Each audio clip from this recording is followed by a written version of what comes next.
right. Okay. Close the door. Welcome. How's everyone doing out there tonight? Welcome to part 2. Part 2 of this amazing broadcast. Hello, Hemi, Joe Brown, Kimmy, Justin T. I saw you earlier. How is everyone doing out there tonight?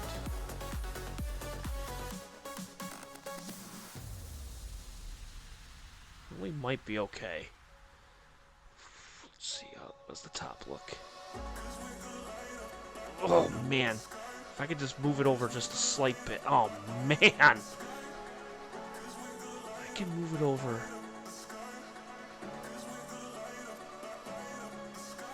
Where we are here.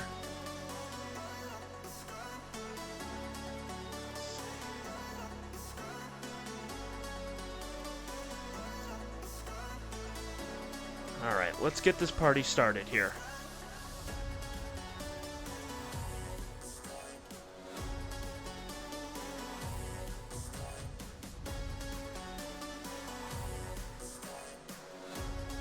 Alright, so here's where we stand right now for tonight. We're in view. We have everything in the picture. And we're going to flip it now. Alright. So I'm pulling up all the cameras now.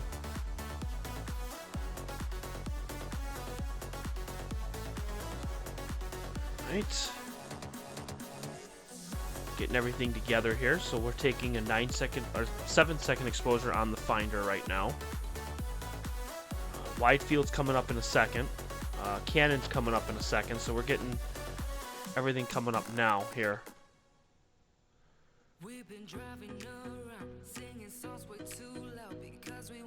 So we are just moving everything up here. Guider is already running. Guider's running great right now. The only problem we're having right now is the field flattener. As you can tell, the one here. Let's see here. We got M81 and M82. So this is M81 that's at the bottom left here, bottom left camera. If you move up just a slight bit and to the right, you got M82, which that's dead center in the picture. That's perfect. I have no problems with that at all. We get to the top, that's where we're going to run into issues. And if you go up to the top and to the right, that's where panstarrs is right here. But the problem is we're running into the coma. And I still haven't figured out the distance for the coma corrector. So what we're going to do is we're going to run a 2-panel series. So we can get them both at the same time. And then we'll see what we can do. So we're going to do it to get them. If it was tomorrow night, it would be perfect. Because I would get the Comet and Bodes in one shot without having any coma problems. And that's the problem. So if you were to look, okay, there's the Comet right there, okay, and then I scroll just a slight bit down. There's M82 and M81, which is right there. So this is 82, 81, and 82. If I were to go and do 16%, well, that's too much. 20. There you go. 20's even.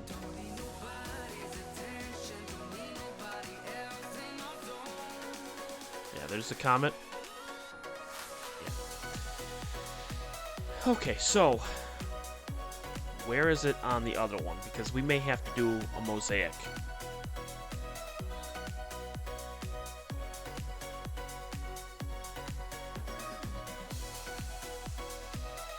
And we're just taking an image on the right camera here, see where we are.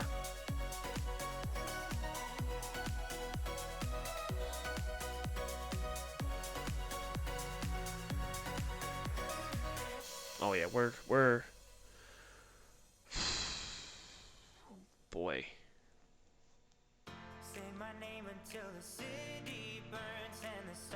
Oh boy.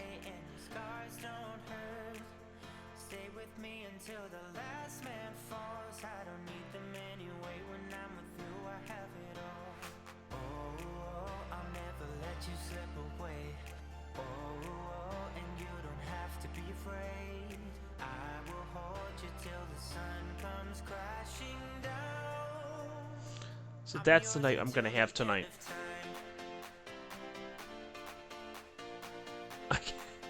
I got one of... Boy.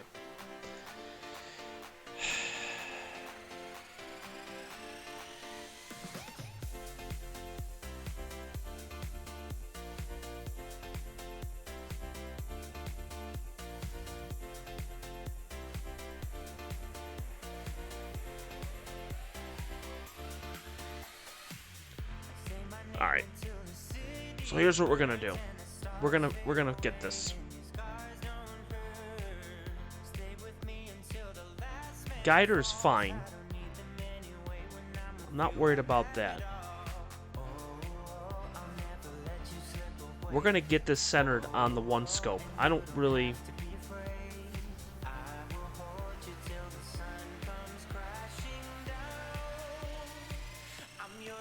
we're going to move it so that way we get it in the one scope. We're going to try it.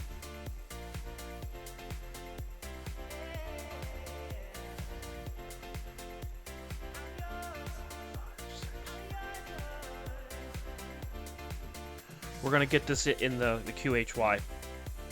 And then we'll do a panel on the other one.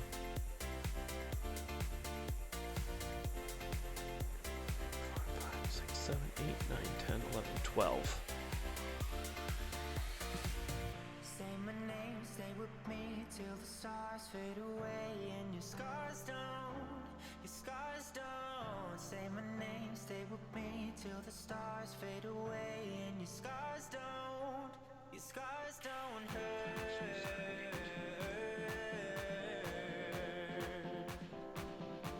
Your scars don't hurt.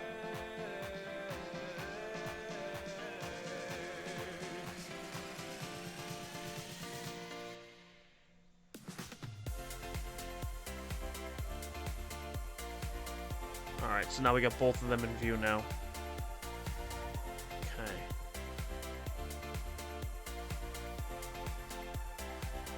Okay, so now we're gonna go 1, 2, 3, 4, 5, 6. We're gonna move it over. And then we're gonna get this to the bottom.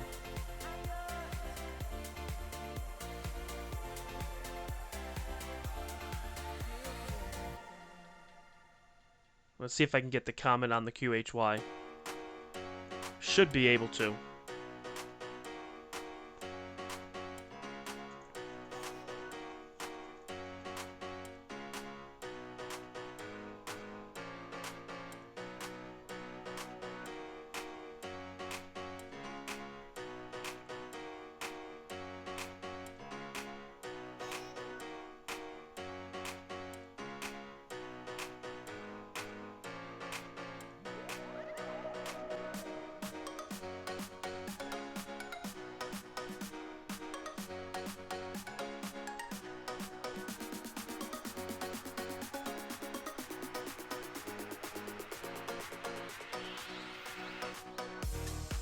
Nope, we can't do it. The field is not big enough. Oh my god.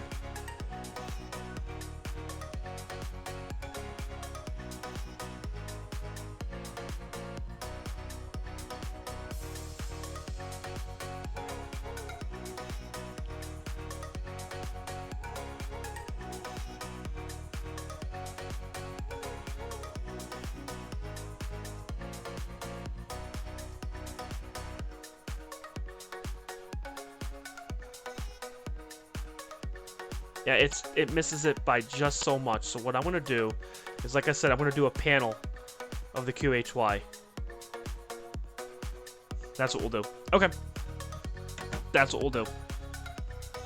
Making an executive decision.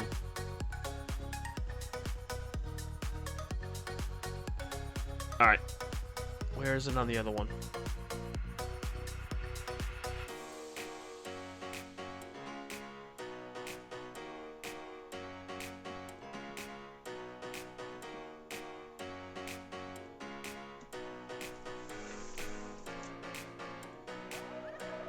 Just taking a 30-second exposure just to see where we are.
That's right, I can count. You're very right.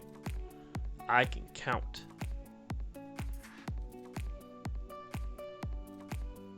We're almost ready to start imaging. We're almost there, people.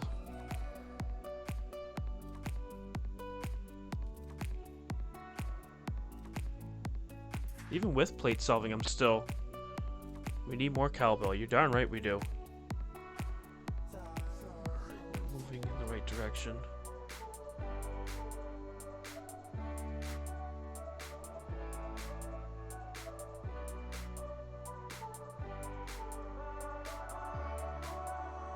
Okay.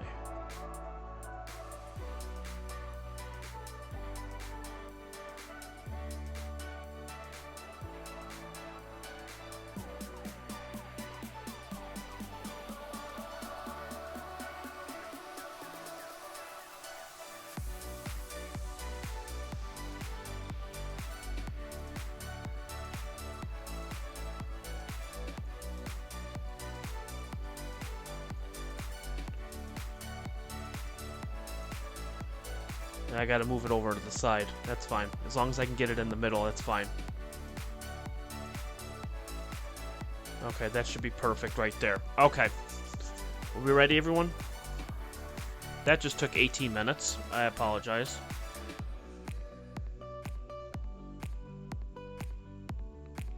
But we are gonna do two good things here, okay? One, we're gonna get this mosaic. Okay, so that's the first thing we're going to do. We're going to get M81, M82 in the comment. Then, at about midnight or so, we're going to flip to the iris. We're going to get the Iris Nebula tonight. So, that'll be fun. So, super exciting. Super awesome.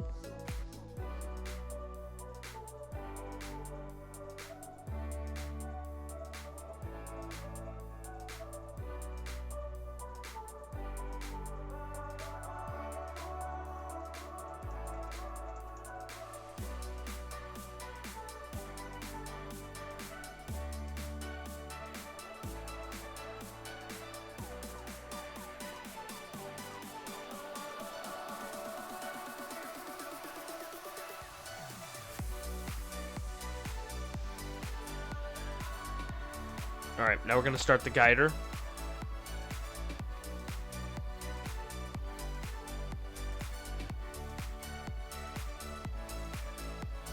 And actually, that's really cool. We actually got the two objects in the guider. How about that? Alright, so now we're going to start the guider. Yeah, no, I won't be. Trust me. We're gonna go a while tonight. We're gonna have loads of fun tonight. I can just guarantee it. We're gonna have so much fun. You wouldn't even know what to do with yourself.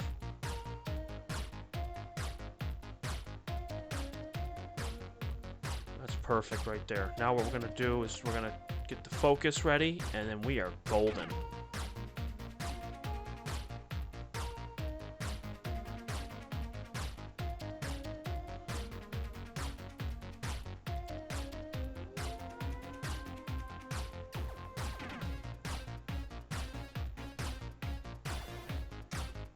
Oh yeah, star looks good. Okay, focus is good with the QHY. Perfect. Alright, good, good, good. And then focus should be pretty good here. Now we're talking more in the middle here.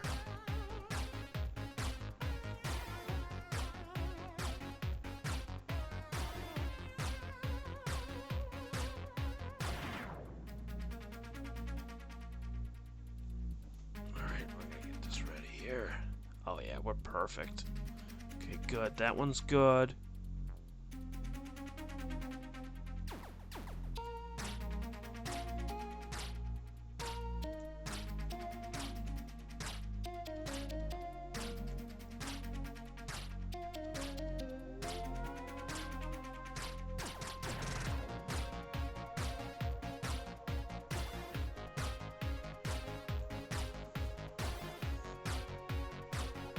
Okay.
Alright, so we're going to start imaging on the first one.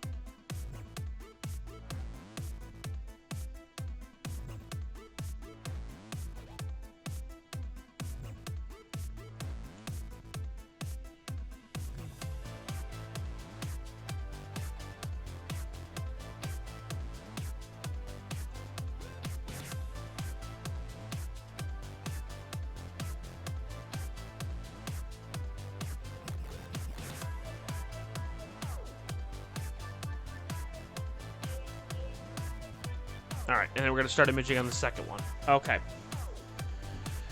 Here we go, everyone. Here we go. And we're going to see what we get. So now I'm going to pull up other ones now, so just give me a second here.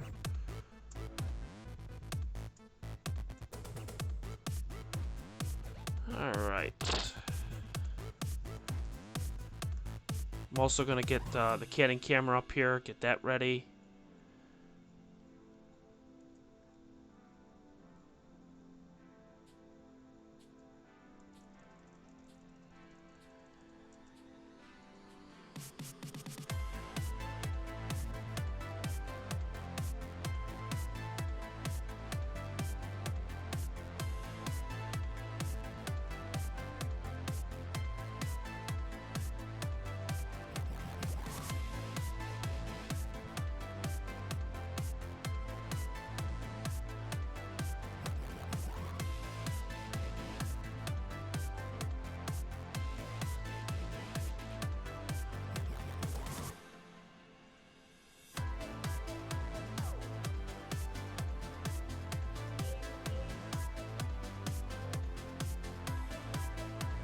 Oh, naturally, of course, this camera has to act up. Naturally.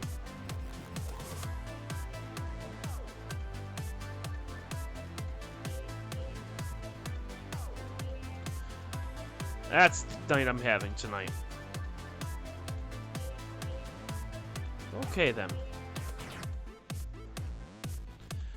Well, there's, no wide field tonight. That's okay, I'm not worried about it.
Hello, Dave. So yep, you're going to go live. I am live myself. Who knew?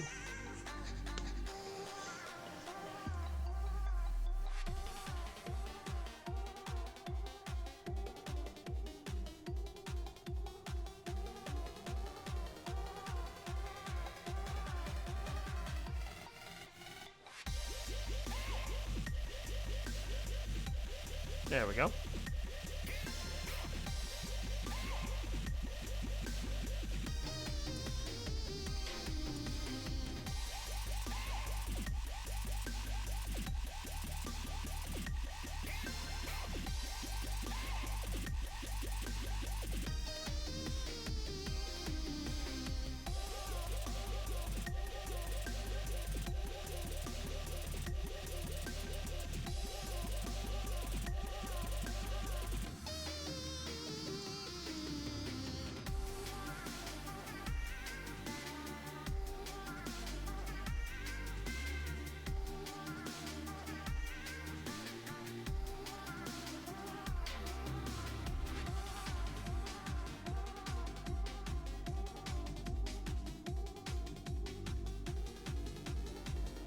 No audio. You got.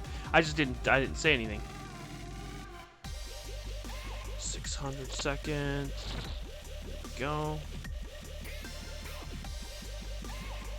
There should be audio. I mean, I'm talking. Oh, you mean you have no audio on yours, or?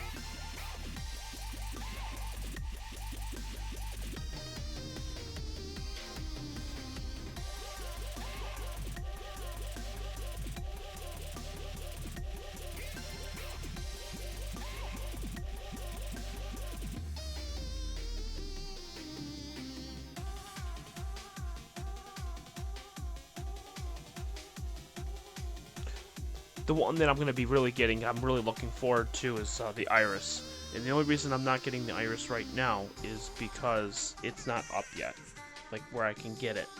I have to wait till about midnight or so before I can get it above the roof. Then we'll get the iris, and I'm going to do that in color. So I'm going to get red, green, and blue in luminance. I want to see how that really turns out. And we're going to go super long exposures with the QHY. I want to see if we can really pull out some detail on it. I'm really, really intrigued. And I probably want to do 7-minute exposures and probably get about 5 of them. That'll take it 35 minutes, which will be 70, which is a total of 140 on 4 filters, which is an hour, about 2 hours and 20 minutes. So if we start at about 11:45, end right around 2. So hopefully we'll be able to get that, and we should be in good shape. So the camera on the right, we're taking a 10-minute exposure. We're going to get M81, M82. We'll take about 3 of them ish. Then we'll flip the camera up. Then we'll take 3 more, and then we'll stitch the 2 together. So that way you'll see the comet and you'll see the galaxies in one shot, which will be really nice. And we'll get that in color. The camera on the left, that one's going to be a little bit more challenging, only because we only have such a small little portion to play with. That's the problem. What I'm going to have to do is the next cloudy night, which will probably either be tomorrow or Saturday, is I'm going to take it apart, and I'm going to measure it down to the millimeter. I've been fiddling with it just too long with the field flattener, and I've actually made it worse.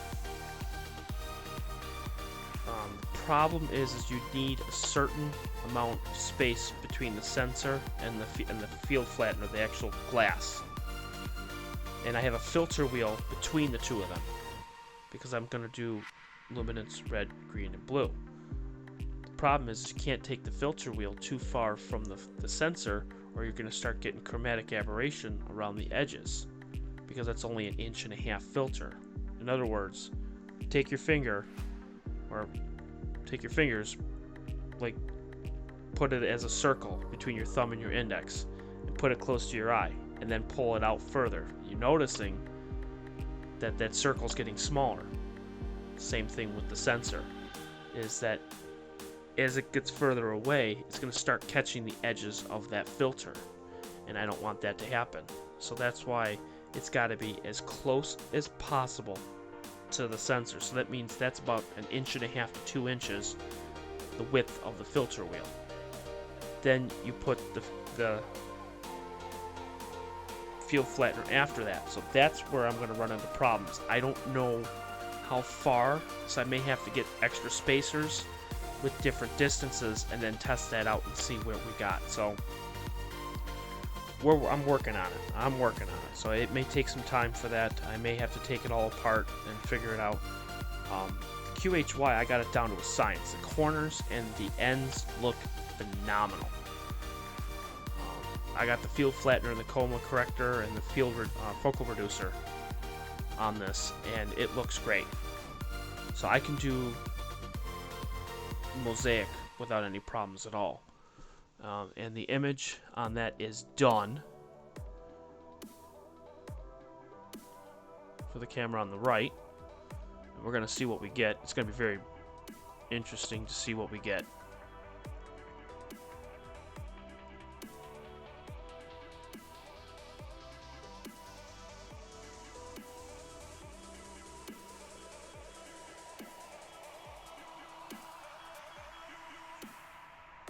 Alright, put it in color.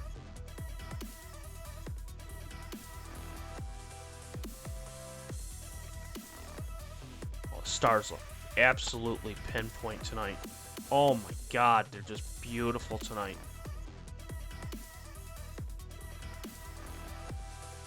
Even on the edges, they look absolutely gorgeous.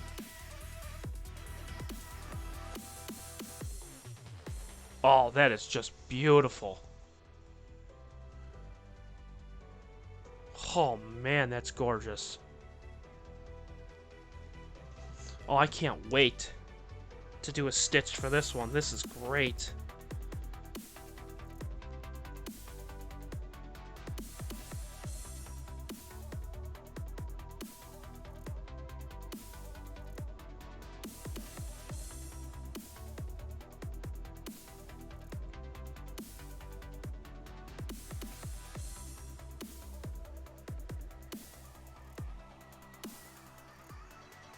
Oh yeah, we should be in great shape if I did this stitching correctly. That is phenomenal.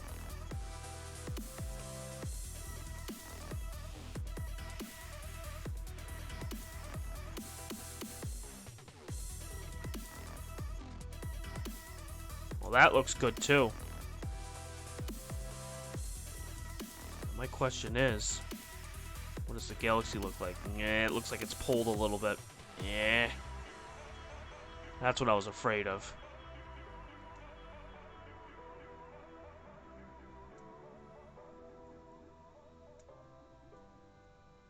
It still looks pretty cool. I mean, I could get away with that, really. That's not too horrible.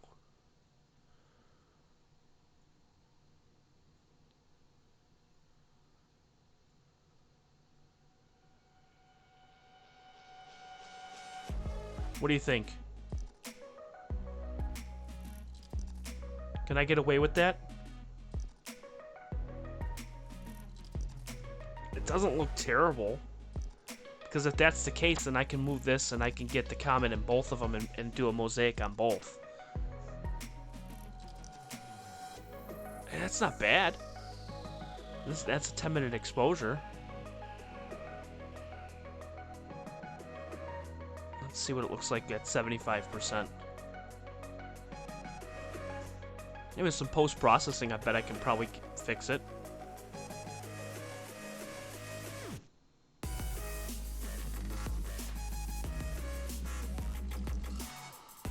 Oh, it's too bright. Hey, what do you think? Joe, what do you think about that? Is that good? Could I get away with that?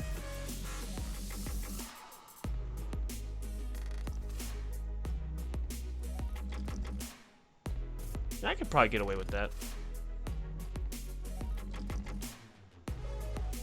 Because their guiding is at 0.35 arc seconds. That's... You can't really... And that's phenomenal.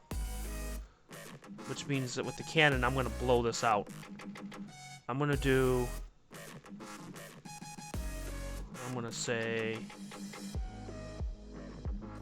1200 second exposure. Which is a 20-minute exposure. Actually, you want to know what? No, we won't do it in 20. We're going to take the ISO down because the ISO is going to... Hang on. Do it at 800 at 20 minutes. There we go. We'll see what that does. We might be able to get Bodes Nebula off of that. We'll see. Wouldn't that be cool? So that's a 20-minute exposure we're going to try on that one.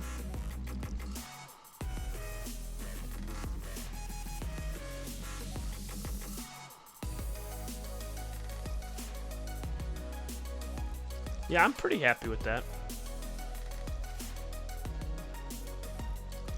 I'm definitely pretty happy with that.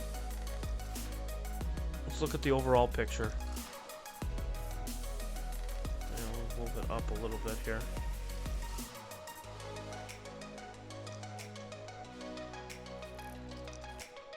We're gonna get both of them in the same picture here.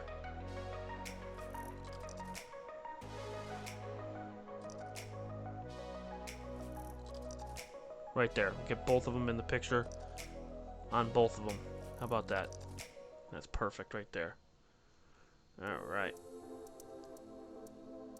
Let's see.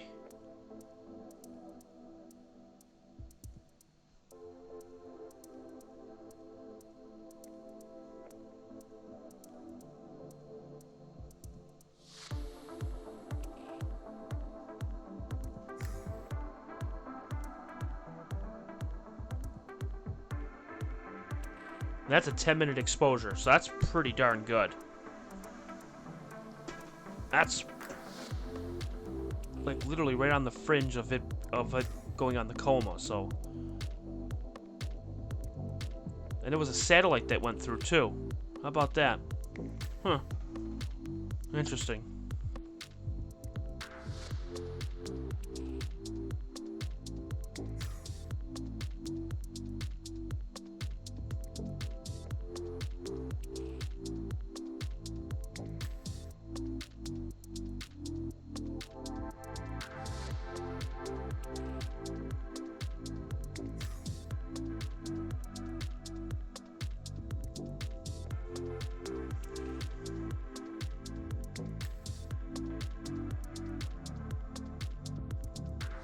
Oh, okay, I see what you're saying. That is, I mean, it's a great shot. And Dave, what I'm going to do is I'm going to move the camera up. We're going to get about 3 of these. So we're going to take 10 minutes, 10 minutes, 10 minutes of the one on the right. And then we're going to do 12, 12, and 12 on the other one. And then from there... Well, actually, no, we're doing 10 and 10, I'm sorry. Yeah, these are single shots. These are not stacked at all. These are just straight up single shots for both cameras. And when these two finish their third shot, we're going to move the camera up. And then we're going to get the comet. And then we're going to stitch the two images together so that way, because my field of view is just not big enough. That's the problem. And that's what we're running into, is that it's just not big enough where I'm going to get the chromatic aberration on the edge where the comet was. So then tomorrow, we got a lot of images to process. We have M79, Markarian's chain, M64. Now we have M81, M82, and the comet. And then later tonight, in about an hour or so, we're going to go and flip it to the iris. And we're going to go deep exposure, extreme exposure with the iris. I can't wait to do that. Let me zoom it in on the QHY. Let's take a look and see what it looks like. We'll go 2 times. I mean, this is what it looks like on the corners. Look at that. How about the other corner? That's phenomenal. The bottom looks really good. Oh, there's another satellite right there. Went right through. How cool is that? Yeah, these are single shots. That's unbelievable. Get right in the middle here. There's M81 right there.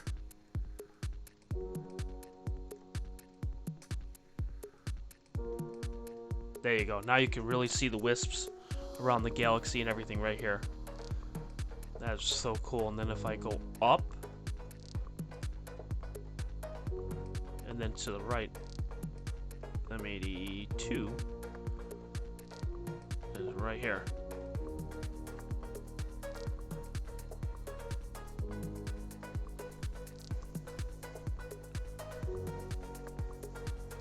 And that's pretty amazing. God, I just love astronomy. I don't know what it is. I just love it. I love astrophotography. It's just absolutely incredible.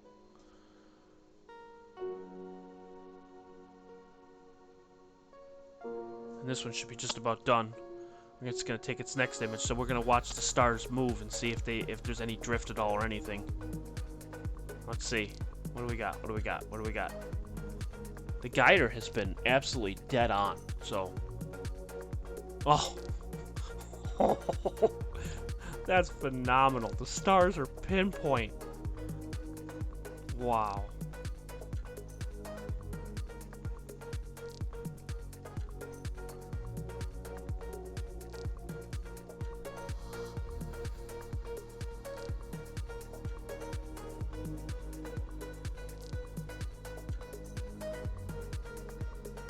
That is just absolutely gorgeous. That is incredible. And now this one's done. So far we've taken 20 minutes on both cameras.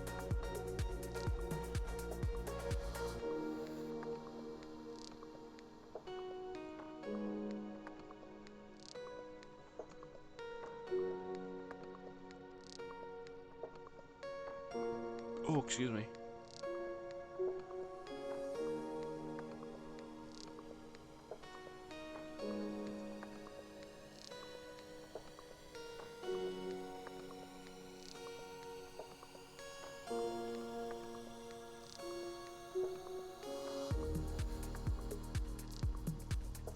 There we go.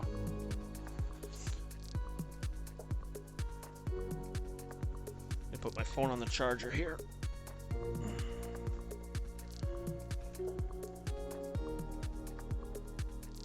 There we go. Phone's on the charger.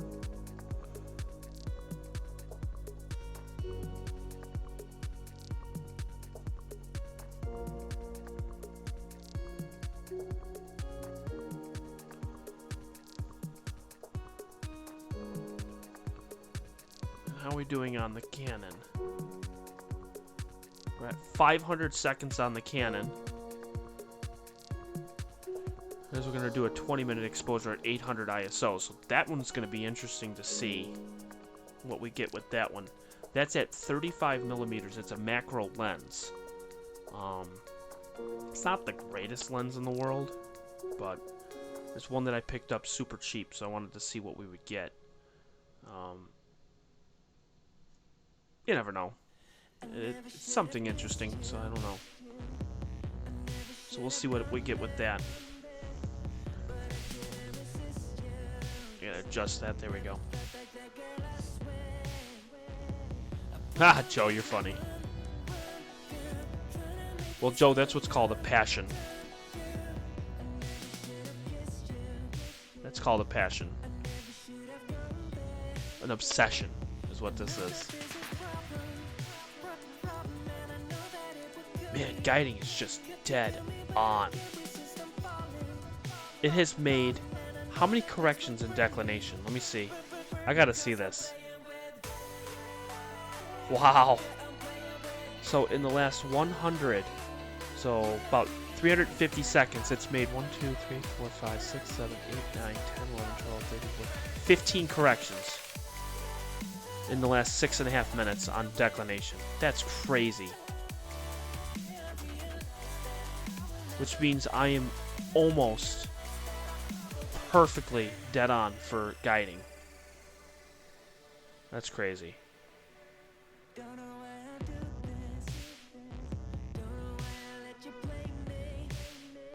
And I'm not touching it. Just not gonna do it. Not gonna touch it tonight. We're gonna increase the exposure on this one because one of the things that I looked up today, and it showed that transparency was 8 out of 10 tonight, and seeing was 7 out of 10. That hasn't happened in months, where seeing and transparency are both like in the dark blue. So it's pretty phenomenal.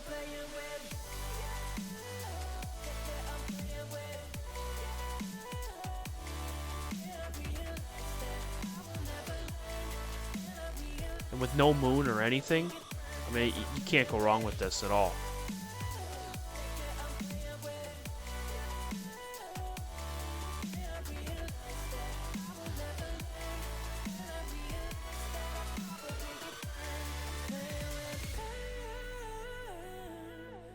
so that's one image. Two. So we're on the third one right now. It's 11:08. M33. Let me take a look.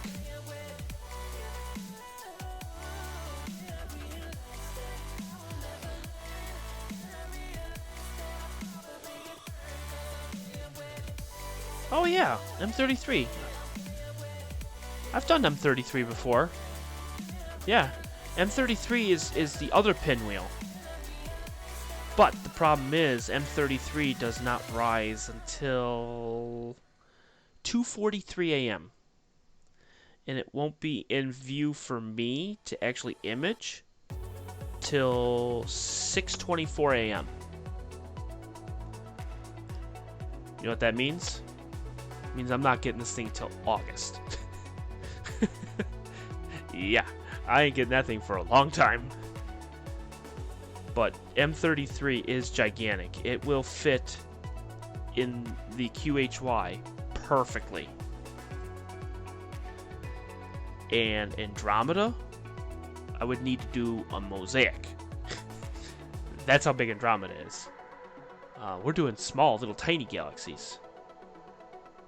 Like, the only reason I have to do a mosaic on this one is because the comet is just a little further away. Now, where the comet will be tomorrow, if it was only clear tomorrow, you know, that's the thing. If it was only clear tomorrow, we'd be in better shape. But we're not.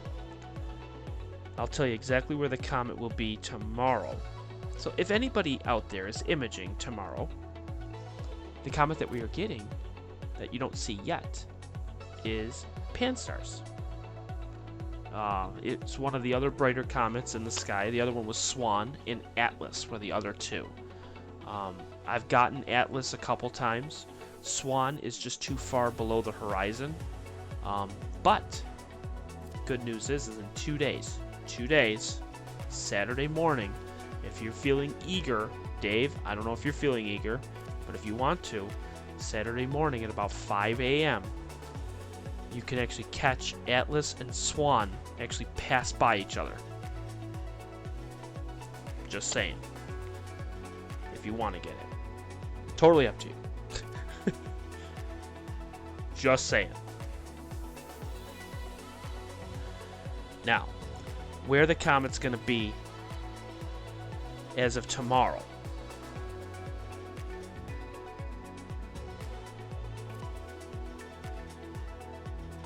I'll tell you 1 second here. I'm pulling it up.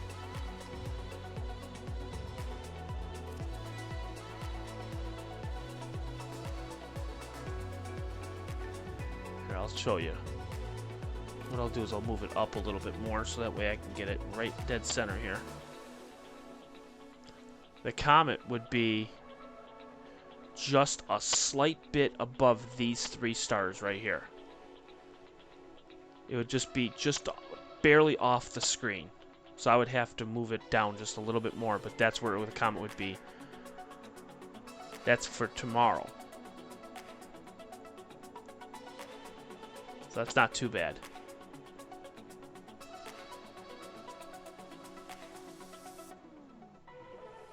Where are we for images right now? We are at 835 out of 10. And then this one's at 88%. So we're just about done with the third image on both.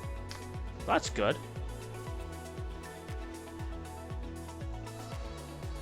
It's 11:12. So we'll take... Should be good with 3. Should we do 3 or 4? Where's the iris right now? Because because I still gotta gauge the comet too.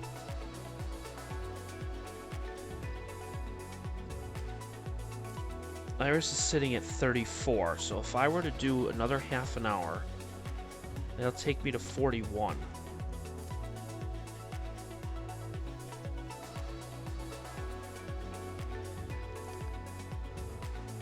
Yeah, that should be good. So we'll do these ones and then we'll move it up.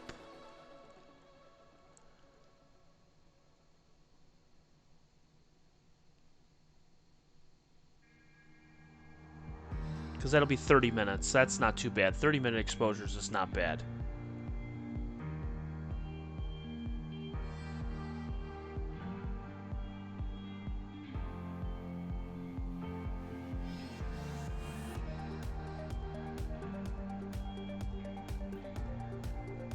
Oh man, that's beautiful. All these images are just absolutely great. Okay. So we took 3 and 3. So now we're going to move the camera. We're going to move the mount. So we can get this right in view. Alright. Okie dokie.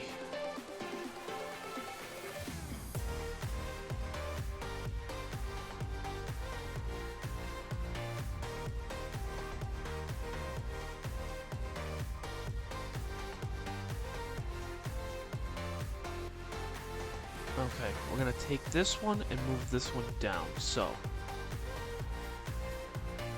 1, 2, 3, 4, 5, 6, 7, 8.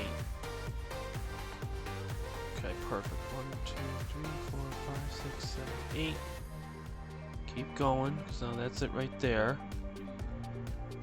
Okay, that's the star right there. Okay, 1, 2, 3, 4, 5, 6, 7, 8. Okay, it's going down.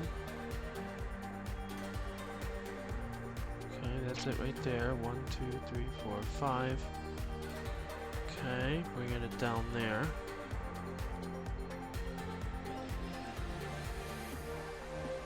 Alright, and then...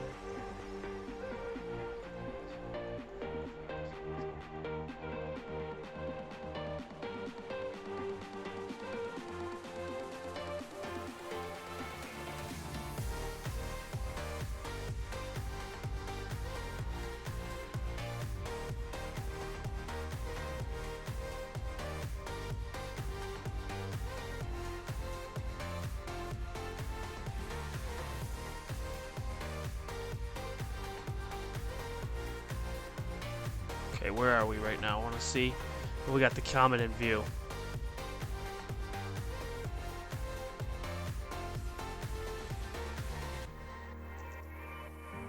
Alright, we're going to take a quick exposure here on the left to see where we are. See if we're right in view of where the comet is. And then we'll be able to stitch it.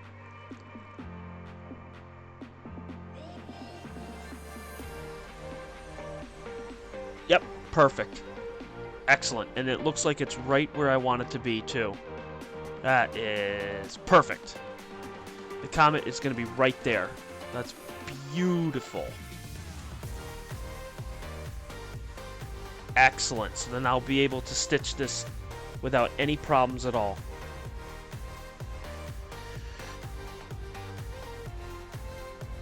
Thumbs up. We got it.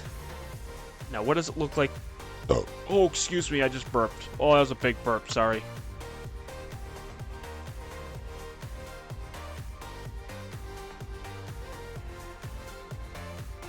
I want to see what it looks like on here. Of how far it moved.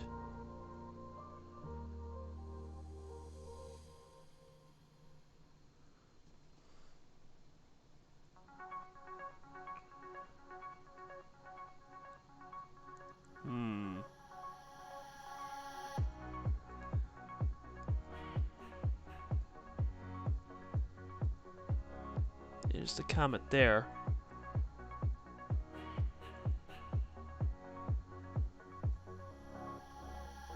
Oh, I still have the guider on. Oops.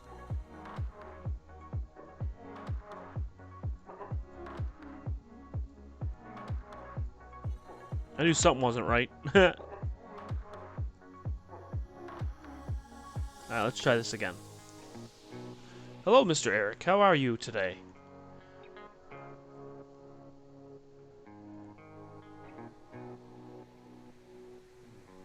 Alright, that's better. Okay. Let me see.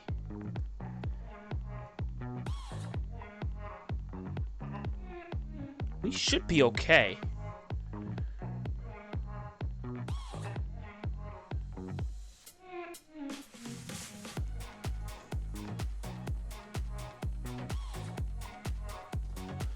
I'm just looking to see where it is on there.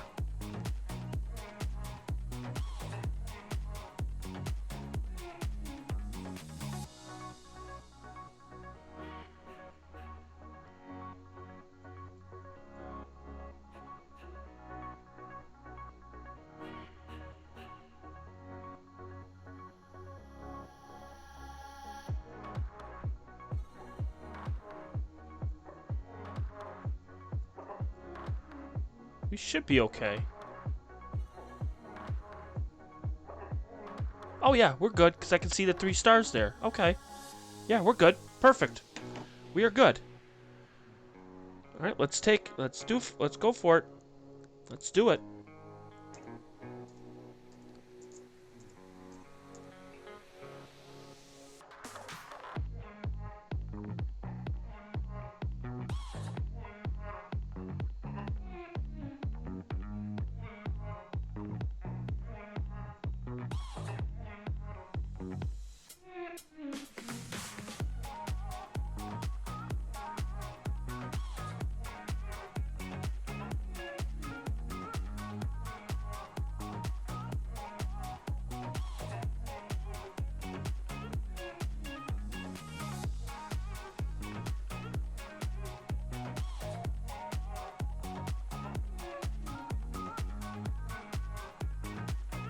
Oh, because I have that. That's why. Okay.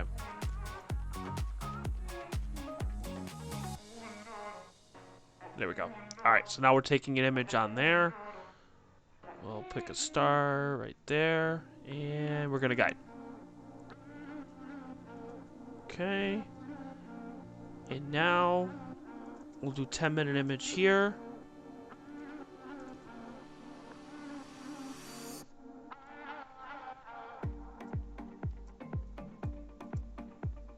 And go. Perfect. Right, exactly, Eric. Sunrise. It is going to be on sunrise.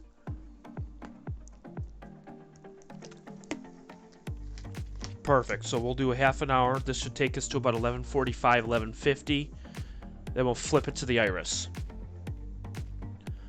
And then we'll get red, green, and blue with the iris. And we should be in good shape.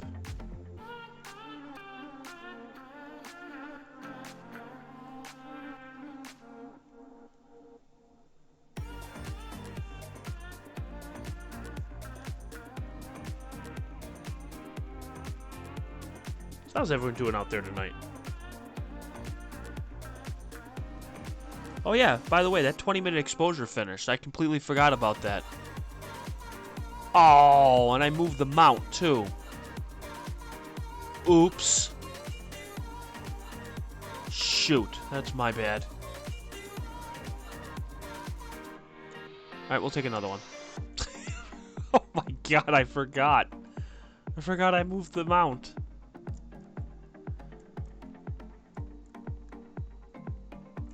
I can't even tell where the heck it is anyways. There's a little dust mode on the camera too. Shoot. I'll have to get that fixed. I'll have to wipe that down.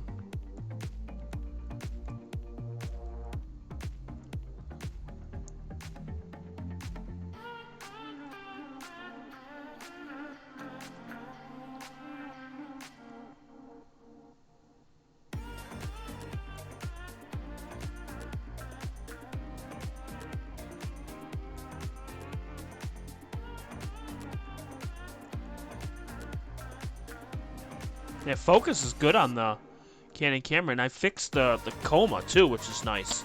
So there's no chromatic aberration anymore. I just went down 2 stops for the f-stop, so hopefully that should cure that. And we should be in good shape, so we might get a good image. I don't know. We'll find out.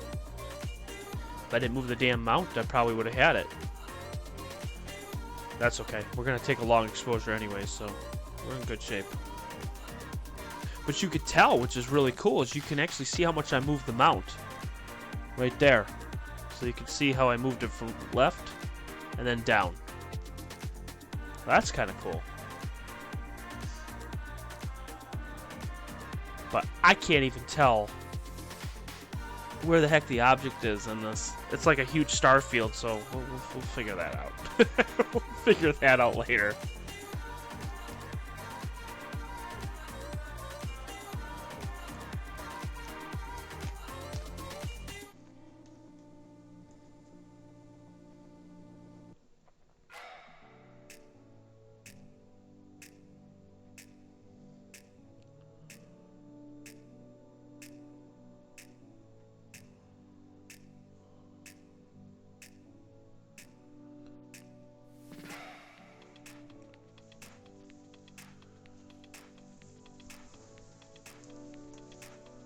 Trying to get this off.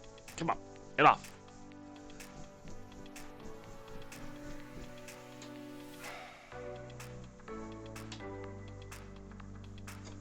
Got it. I want to get full. Oh, there we go. Got some fresh air in here. There we go. Got the window open because it's like, what is the temperature in here? I'm gonna find out.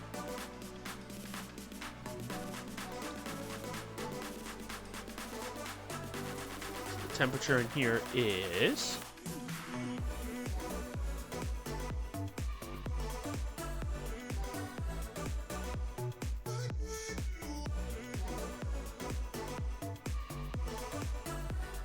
well, it's loading very slowly.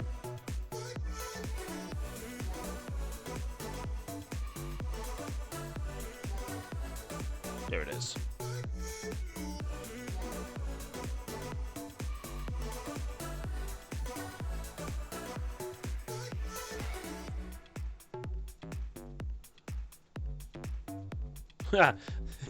For the guide where it says that it's 36 arc minutes.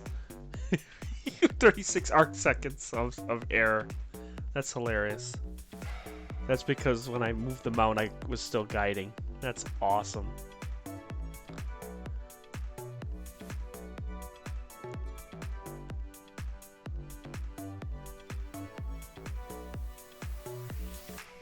Yeah. Why does it saying connect fail? What the heck? Should work. I don't know what the temperature is in here.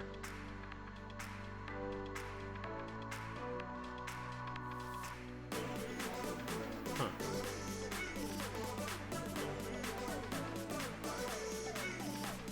Let me do it. Eh, whatever. Okay.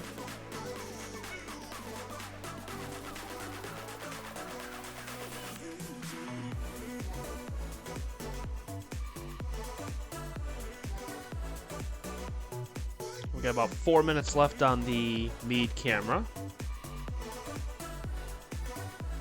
And you got about 4 minutes left on the QHY also.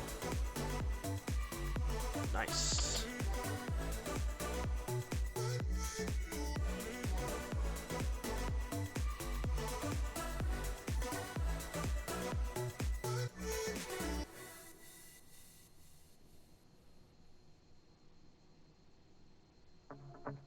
Man, oh man. I'm just so impressed with how these stars are looking.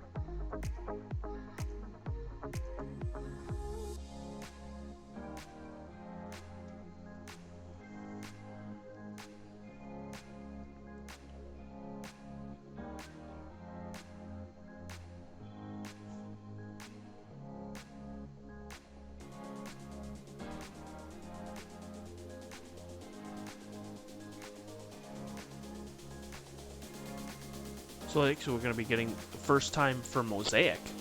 That'll be fun. So we'll be able to stitch the image together for the very first time. And with the comet being there, I got the comet pretty close to the center, so there'll be no chromatic aberration on the comet. What'll be interesting is taking a 10-minute image on the comet will be interesting to see what it does. Now, that'll be interesting. What I'm doing is I'm taking a 10-minute image on the stars, and then what I'm going to do is that I'm going to exposure on it. So this will be interesting.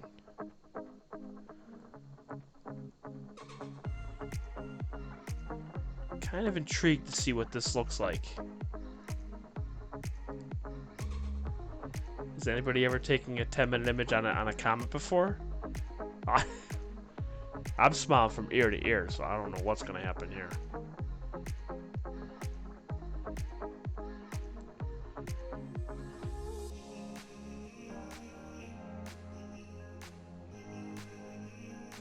Got about 1:20 left.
"14 seconds.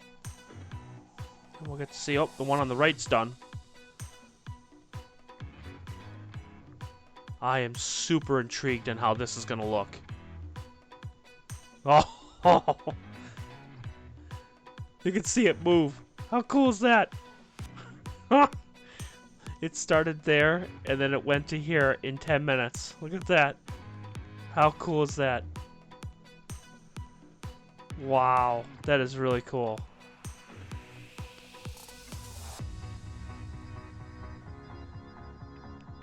Whew! That's where the comet is right there.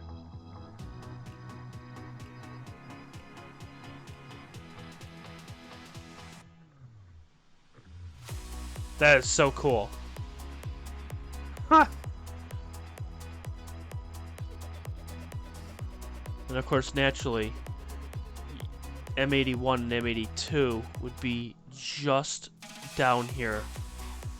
Because if you look carefully here, you'll be able to see these three. Okay, I'll show you. I don't know if it'll show up on here, but there's 3 stars that are at the bottom.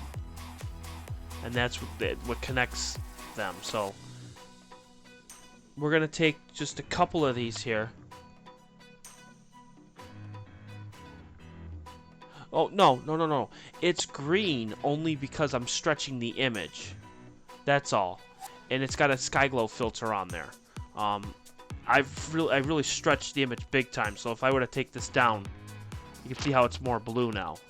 And if I take this down, you can see how it's like that. You can see that's why it's green. That's all. I'm just doing it just for visualizations. That's all it really is. And you really pushing the histogram on it. That's all. So if I were to take this and just really push it here and then push the right one here, that's why it's green. That's all.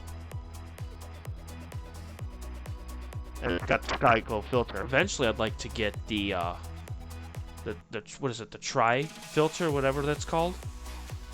There's the one that is like it's like all of them combined, which is really, really cool. That's what I really want.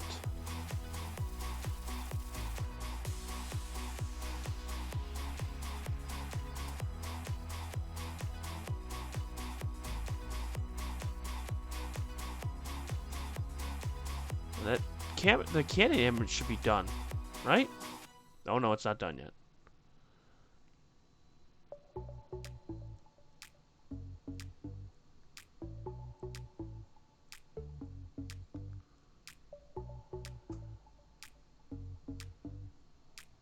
How does it look with this one?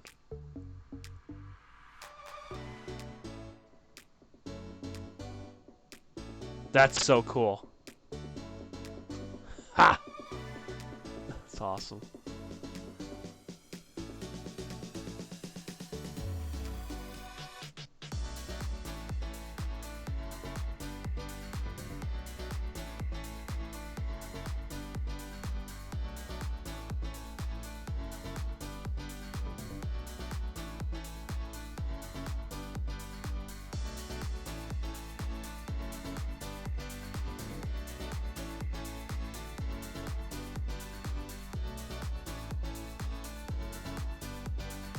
That's so cool. Ha! Oh, and by the way, something came in the mail today, and it's here. The pens have arrived. So, I've gotten a couple people that have already put their submissions in, and I will be going to the post office probably within the next couple of days, but I will get them out to every single person. So I should be doing that very shortly. If you want a pen, message me on my website, okay? You go to Elliott-astronomy.com. There's going to be a form on your left-hand side. Click it, and then you just type in your information, and it will go right to my name, okay? So just make sure that you do that, so this way we can get it out as soon as possible.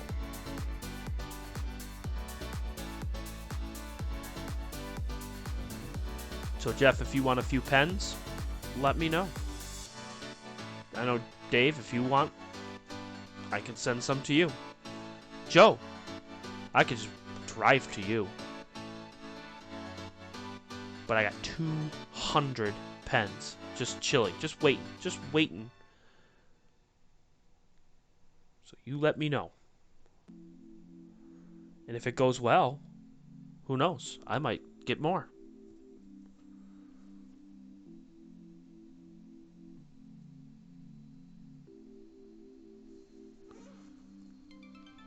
Now, here's something interesting.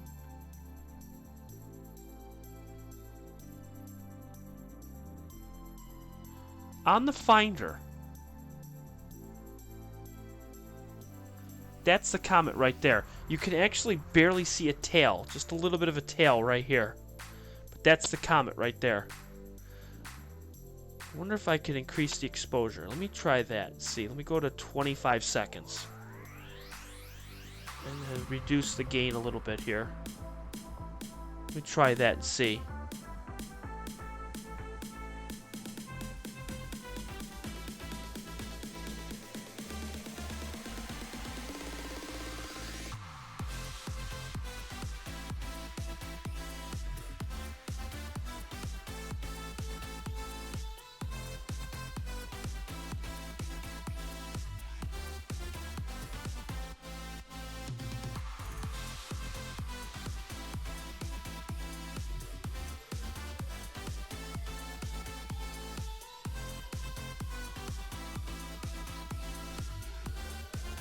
There you go.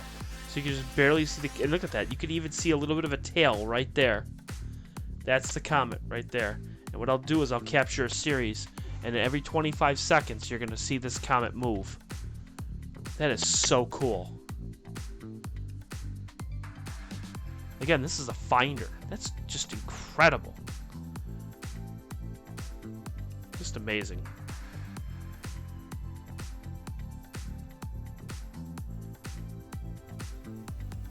How it can pick up an 8th or a 9th or 10th magnitude object.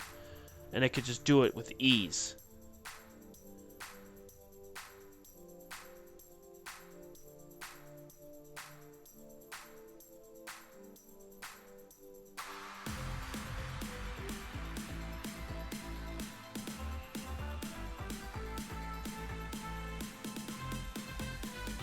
Now, Jeff, what should I do? Should I shorten the exposure, or should I keep going with that and watch the comet move through the 10-minute exposure? I think the best way to probably do it would be to take a short exposure and then just stack them one on top of the other.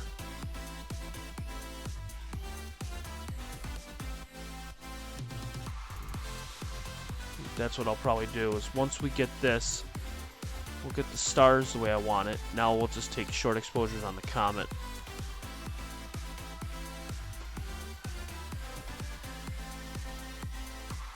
Let's see, where do we stand for the exposure? Yeah, we're at 825 right now.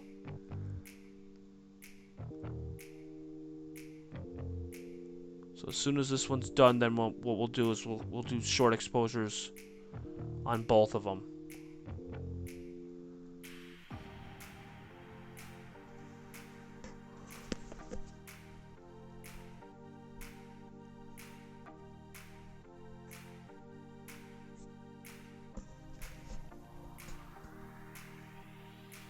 $60 seconds. Okay, that's what I'll do. What would you suggest for gain? Probably do like 12. Nah, I would probably do like 8. We got 40 seconds on the camera on the left.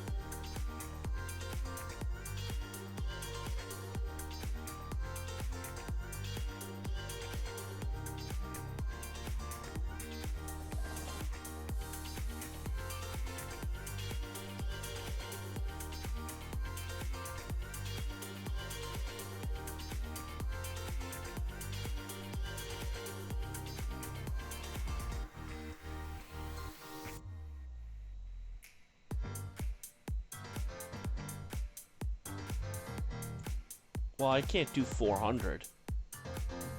My camera only goes between 0 to 20.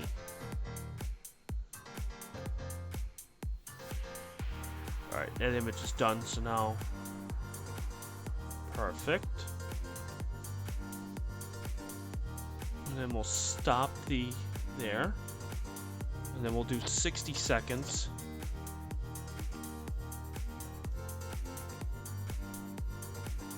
We'll do 1 minute. And then we'll take the gain to about...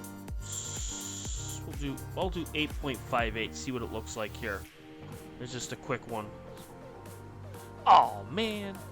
The satellite went right through the damn image. Are you kidding me? Stupid satellite. Son of a... What the frick? And it must have happened just after the other one, too. Oh, man.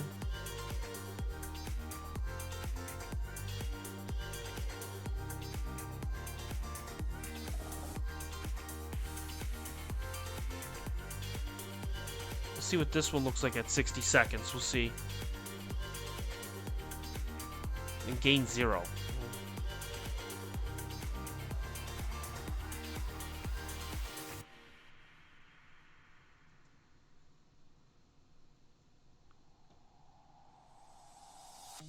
Alright, let's see here.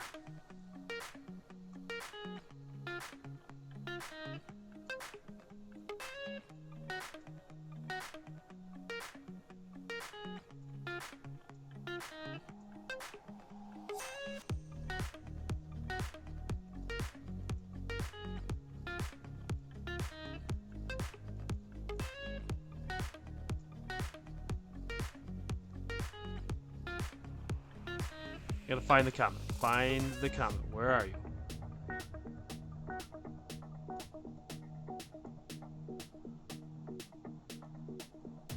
There you are. There you are, comment. Okay. Alright, so what we'll do is we'll increase the gain on this one to like 63.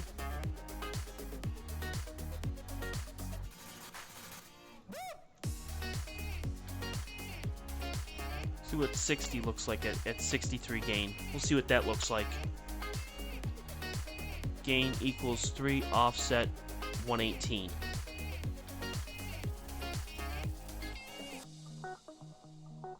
3 offset. I've been doing offset of 120 on the QHY.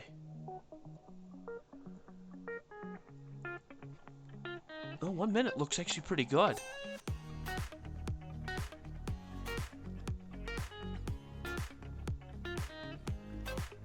Ah, see, it did. Son of a bitch. There wasn't on there. You know, what the frick?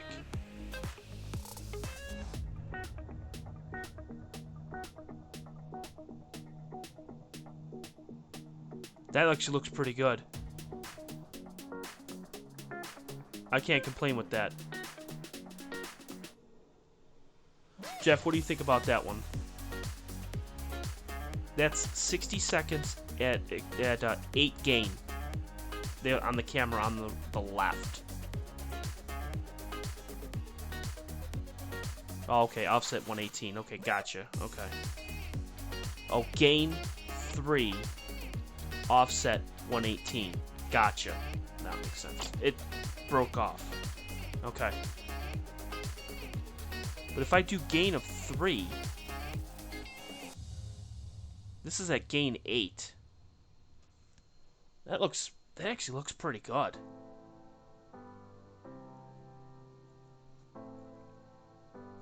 If I do gain 3, this is what it's going to look like.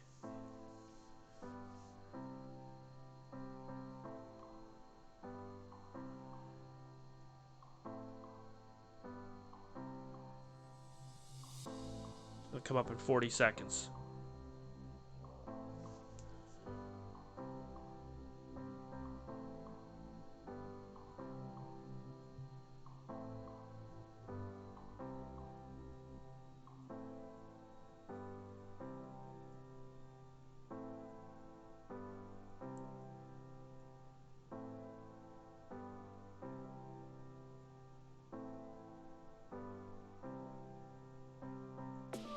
See, that's actually not too bad either.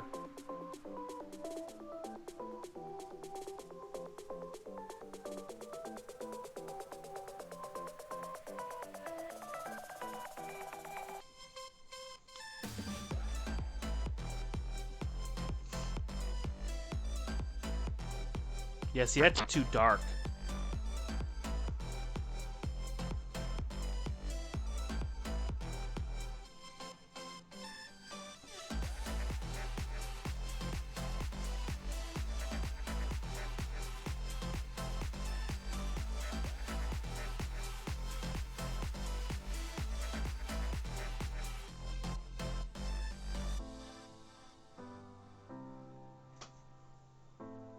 Alright, so we're doing 60-second exposures.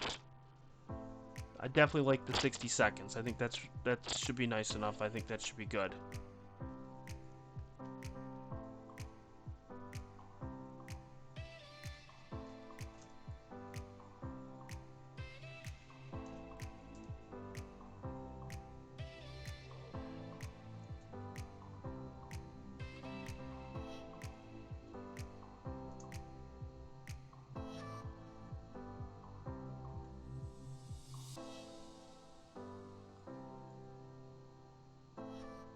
Oh yeah. Oh god, yeah. We definitely need...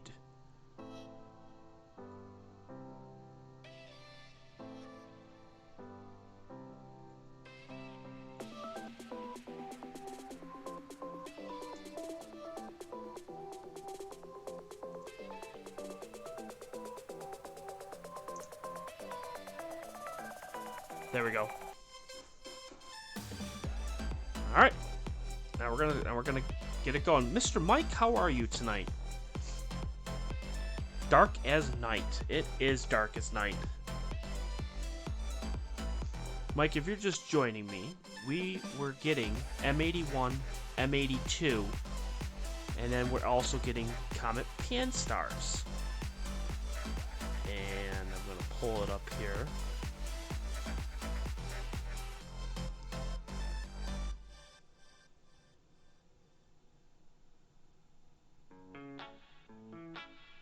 There it is right there.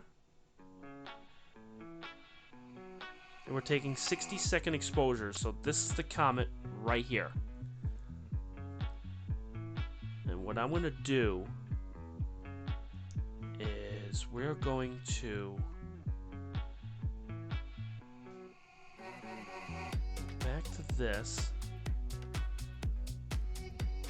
20% here. All right.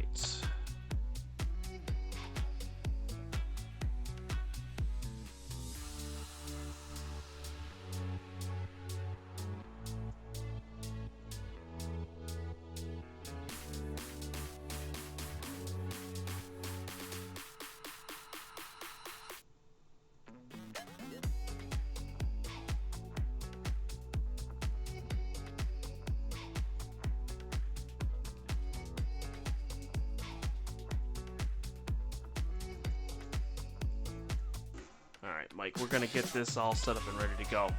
Also, Mike, if you stick with me for the next 20 minutes or so, what we're also going to be getting is the Iris Nebula. We're going to be doing that in color.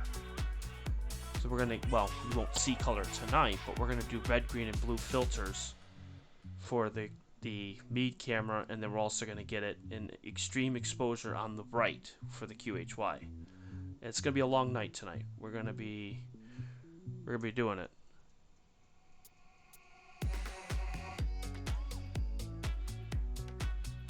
Well, I did 8, so I mean it should be good.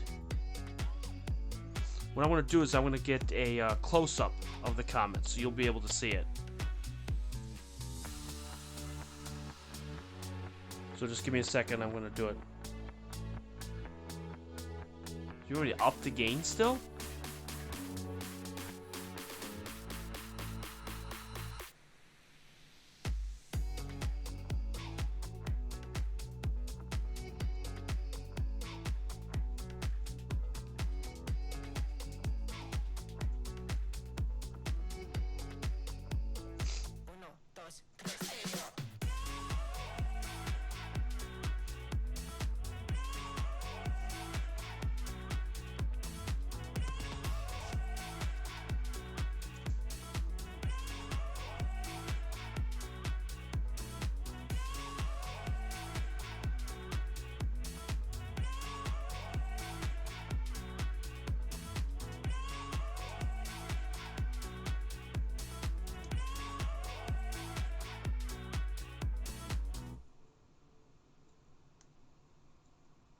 Tonight I'll reach out and touch the sky.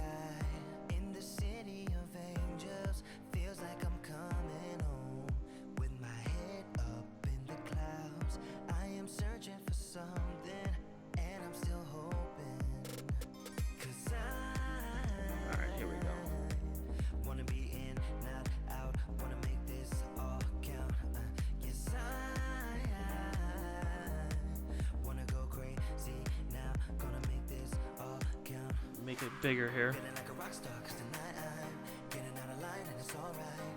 Feeling like feeling like just as cool as John Wayne in his movies. Feeling like I'm James Dean and I know it. Feeling like feeling like a rock star. Feeling like a rock star. Feeling like a rock star. There we go. Now I made it bigger.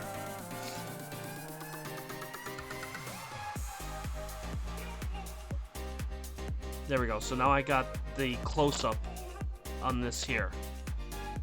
So, and then I have to fix the histogram on this one here.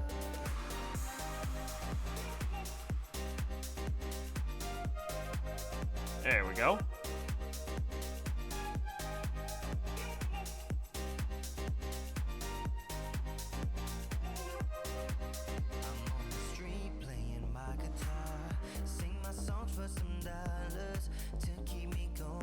There we go.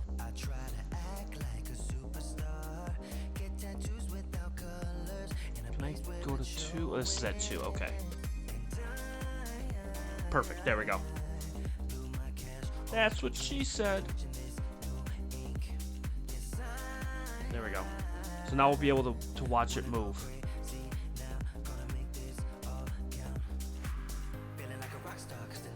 Yeah, we'll up the gain. You're right, Jeff. You definitely have to up the gain on the camera on the right. We'll see what that looks like. I cranked the gain on the right.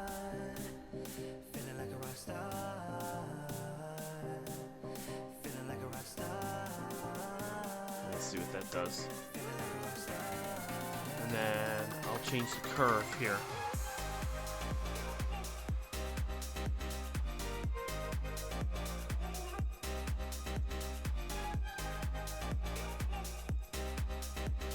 Yeah, that actually looks really good. That's really good.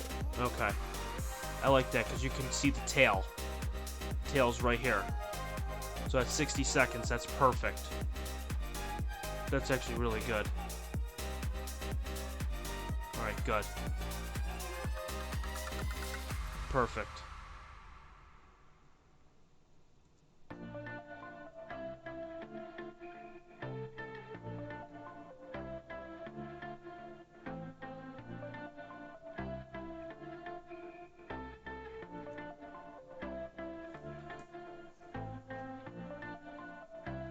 That's what she said.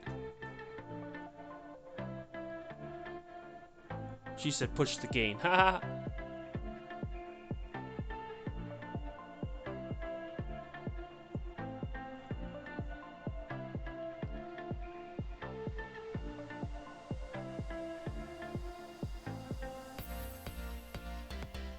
Whoa.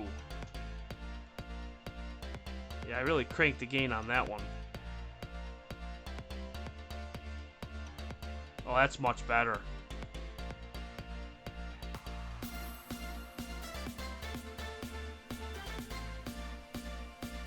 Oh, that's much better on the camera on the right. Okay, perfect. Good.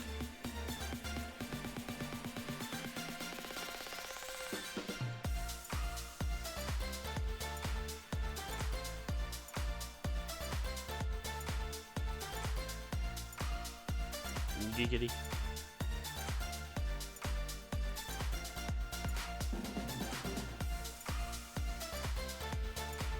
And we'll let this go for a while. We'll get some images here of the comet, and then we'll flip to the iris.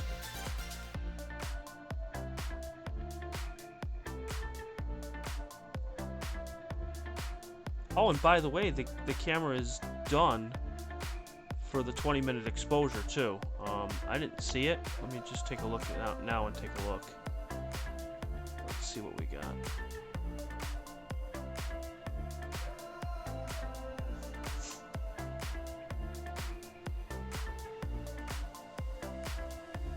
Let me go ahead and do this.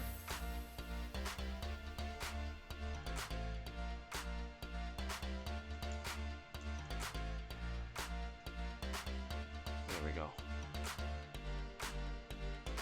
Perfect.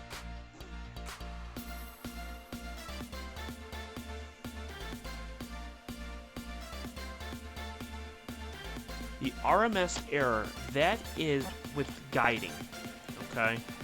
So when you're guiding, it'll show RA, which is your right ascension, your DEC, which is your declination, and then your total. And then the numbers that are after that is what is called pixels, okay, of how many pixels of error on the screen, and how much it moves, okay. The numbers in parentheses is your arc seconds of error. So what that means is the moon, okay, if you look in the sky, it's 1800 arc seconds in width, okay, so you know how big that is in the sky. We are guiding on an error of 0.5, if that makes any sense. So that means it's very minute, which means it's moving at like a half an arc second, not even.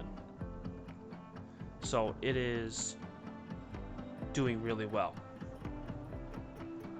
if that makes any sense. The orange line that you see in the middle of the screen, that is your declination. Okay, the green line is your right ascension. You want to get it as close to the line as possible. Okay, the graph that you see, the green arrows or the green lines that are pointing up, that is your RMS correction. That is the mount telling that line is below a certain line, so it's telling it move up to get in the middle. There is not a single orange one. And I'm guiding on a camera. It is a Meade DSI, okay, and it's a monochrome camera. So I am using a monochrome camera on an 8x50 Meade little tiny scope. It costs about $50, and it's tracking it. So I'm using what's called the GP-USB. It's a shoestring. It's called shoestring astronomy. I know, it's crazy. It would Amo or Justin, one of the two, calls it the Dope Nebula, by the way. I thought that was really cool. It's a GP-USB, and what that does is it connects it from the guider, or from the mount, to the computer, and it's correcting it as it goes along. So if it starts drifting the camera, the mount corrects it to go back on the opposite side. So if I were to take that off, you would see the star drift. The closer you get to the northern celestial pole, the less corrections. Look, that's crazy. Declination made an adjustment for the first time in how long? Let's take a look. The last time it made a correction was about 80 steps ago, which is about 5 minutes ago. So it's making one correction every 5 minutes. Now for declination, it's making a ton, and I don't know why. I probably have to fix the Minmo, or fix the aggression. But you want to know what? If it ain't broke, don't fix it. I'm not gonna worry about it. It's been solid. I can check the trend lines. Yeah, I'm not touching it. Not touching it. The trend lines are solid all the way through. If I were to do 500 steps or 400 steps, that's your 400 steps right there, which is crazy. So it's phenomenal. And then you could go one step further, and you could say this is 1 arc second. Okay, that's 1 arc second, and you can see where everything is. If I could do 2, you could see where the line is. Here's 4. Okay. Here's 8.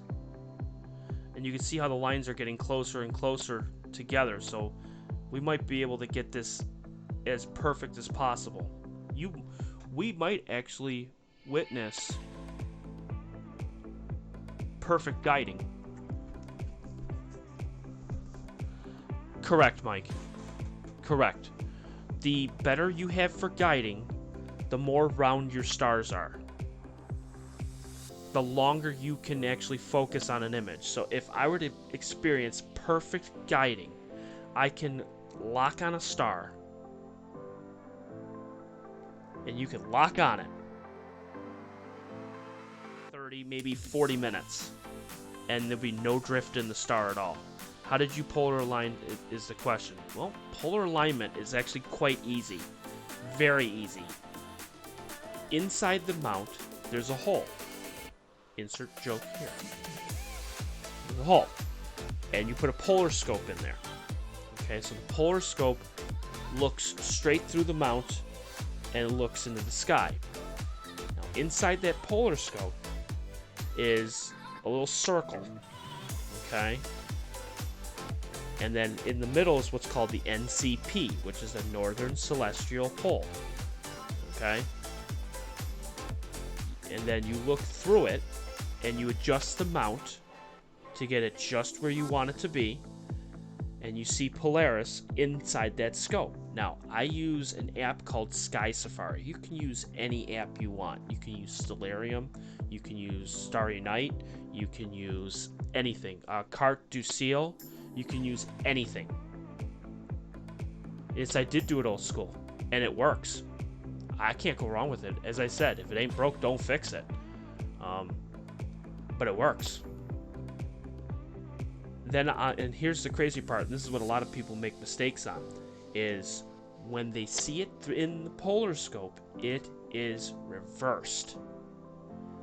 So when you see it on the app, now at 10:12 p.m. my time, Eastern time, Polaris was sitting. Now, if you think of the circle as a clock, okay, you would think of it as 7, okay, like 7:30. So it's like right about the quarter marker between the two. So if you were to make a right angle, it was right at that bottom part, bottom left. And on the polar scope, you have to go up and to the right, like a pie chart. And that's where Polaris sat. So then I have to match Polaris where it is. Luckily, it was perfect, like literally right at that 1 o'clock mark. So you do your adjustments on the mount, turn left, right, up, right, lock it. Once you lock it into place, then it's done. Then it's as close as you can get it to being polar aligned. Now, granted, is what Jeff said, there are other ways of doing it. There's called drift align. A lot of people do that, which is nice. With drift align, I've noticed is you use a camera. Okay, you point in the east. You use a low setting for your motor, and you go east, west, north, south. And if it makes an L, you're set with 1. You go in the west side, do the same thing. And again, if you're going up, down, left, and right, and if it creates like a V, you're off. You have to make sure it's dead on, and make adjustments whether it's your latitude or your side to side. Does that make sense? I don't do it that way. Some people use Polemaster. Again, insert joke here. Who knew? But Polemaster is another way of aligning your telescope and doing it that way. So there's a couple ways you could do it. So it's pretty easy if you know what you're doing. By the way, it's really cool to watch this comet move. It is really cool. And what I'm going to be doing is, once we get this all set up and we get the images that we want, we'll be able to stack these, and then we can match it with the other images we took earlier. It'll be so cool.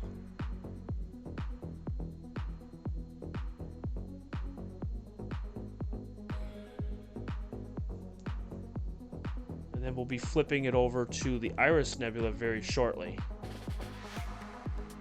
Where is it on the... Haha, Joe. He was on earlier. I don't know if he's still on or not. He said at midnight he was gonna shut down. He was gonna fall asleep.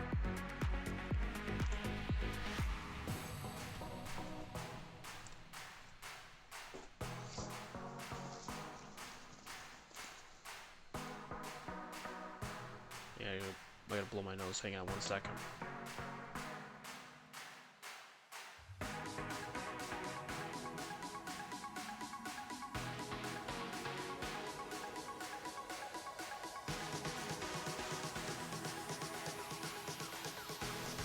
Okay, I'm back. Alright, let's see. You save $300 by using SharpCap. Polemaster moves. Haha, nah. Yeah, I can imagine, Mike. By the way, today was my first day back at the dealership, too. So I'm actually physically back to work. Like, work, actually physically working. That was running on maybe 4 hours of sleep, and guess what? We're gonna get to do it again tonight. How awesome! Was up till about 2:30 last night, and then got up at 7:30, 7:15 ish. And today we're gonna go till about 3 or 4 in the morning. Oh boy! Everyone's like, "All right, peace out." Everybody's like, "All right, nope, not happening, not today." Like, not gonna do it.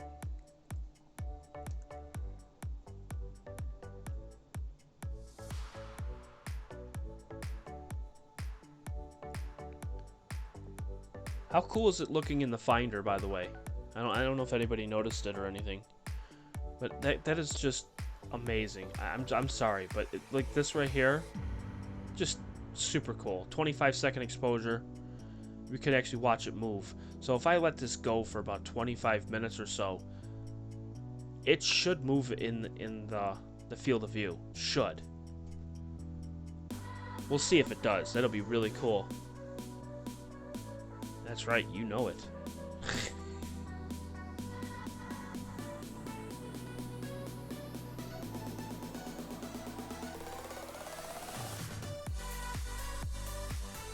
How many have we taken so far? Because I just want to see where we're at right now. We've taken 18 so far. Yeah, now... Are you kidding me? I live for this.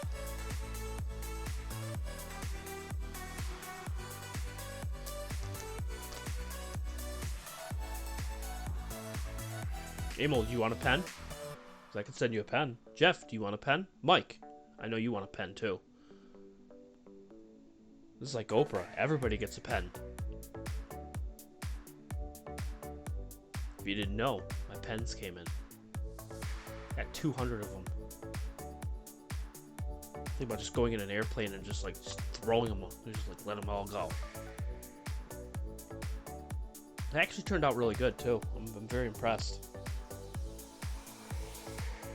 So I'm super happy about that. Let's watch the comet move. Let's watch it move. Let's watch it move. Let's see if it moves.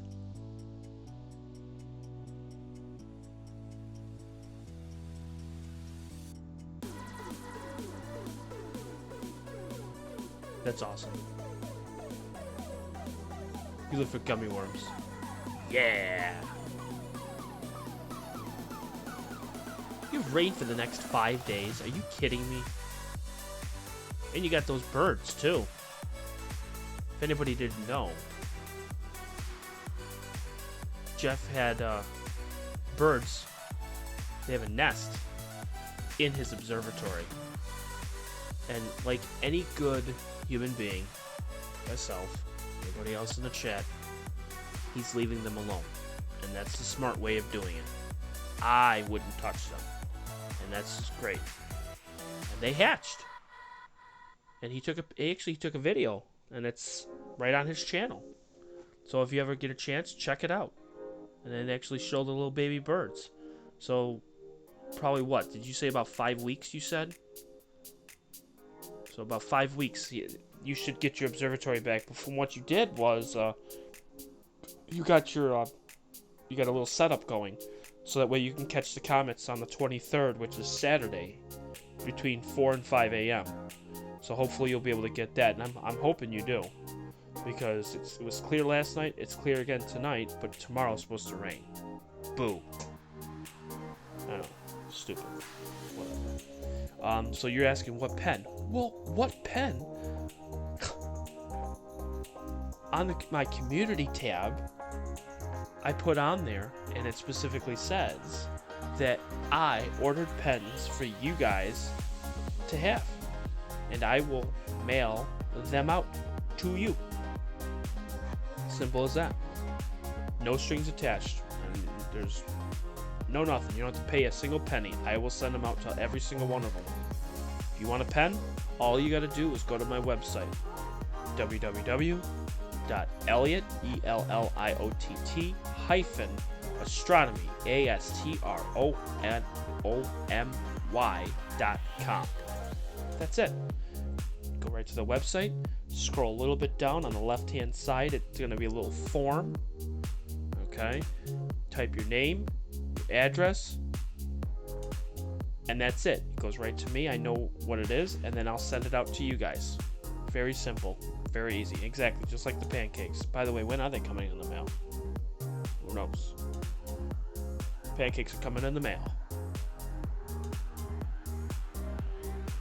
So we'll take about 4 or 5 more, and then we'll flip to the iris. Does that sound good, everyone? I'm gonna go get the Iris Nebula. This is good. This is gonna be fun. I gotta bring up my planetary program now.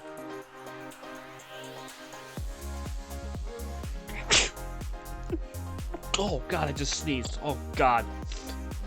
Whew.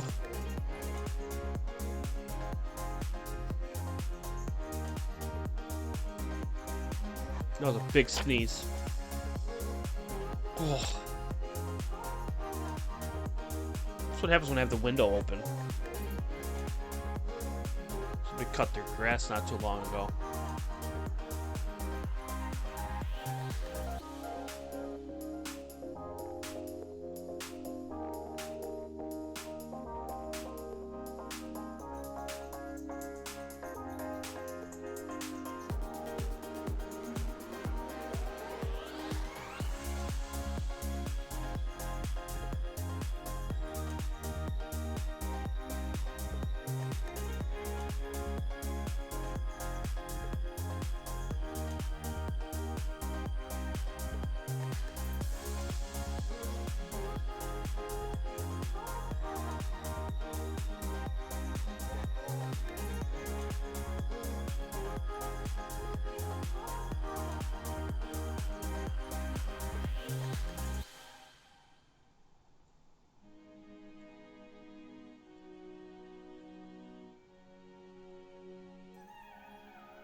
Excellent. And I will get the email.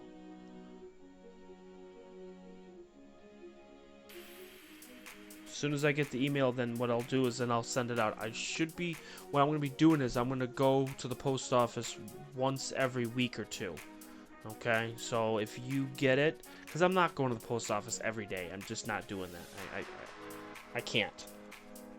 So what I'll do is probably every Friday, I will go to the post office within reason and send it out to, it might be 2, 3, 4, 4 people.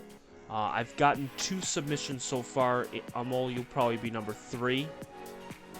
So once you get that, then I will be more than happy to send that out to you guys.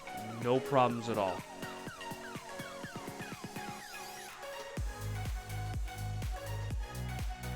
Yep, there you are. Perfect. And I'll get that out to you right away. So I'll probably send out 3 possibly tomorrow. If not Friday, then I'll definitely do it Monday. And I'll get that out to you guys.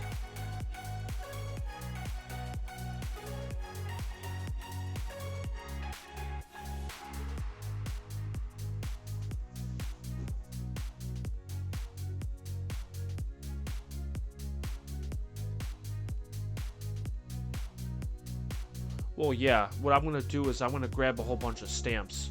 I'm not actually going to the actual post office to just mail stuff. I'm going to go and just grab stuff and then hightail it out and then just use the blue mailboxes and just throw them in there and then I'll be done. I don't have to worry about it. That's just safe, easy, and I won't have to worry about nothing.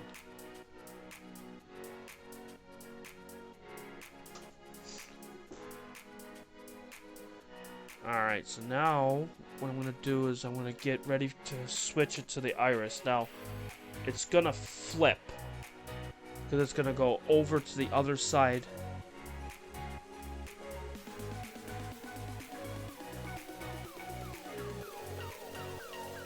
$70.23. Okay.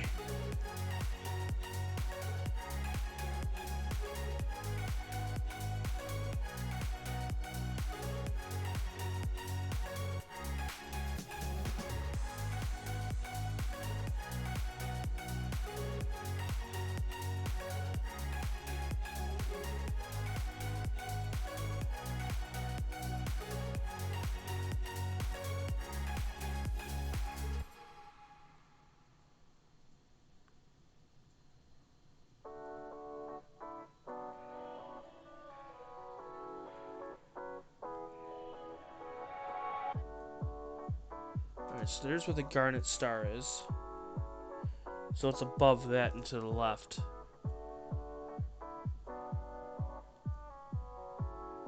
There it is. There's 70.23. Okay.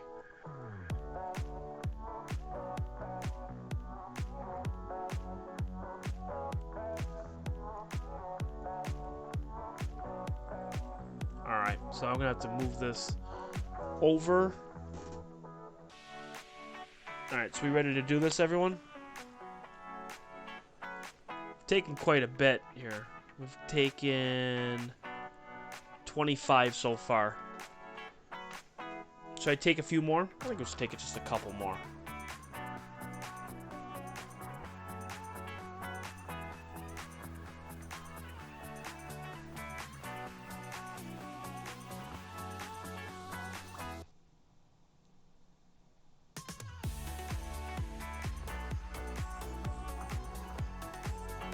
I'm actually going to go outside and actually move the mount because I don't trust it going from flipping over the meridian.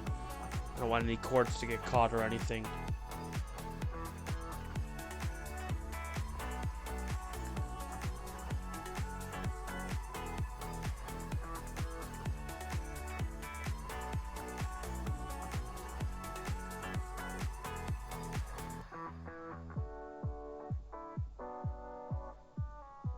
So we've taken 26 of them so far. We'll go to 30. That gives us an even 30 minutes. So that's not bad. 30 minutes is perfect.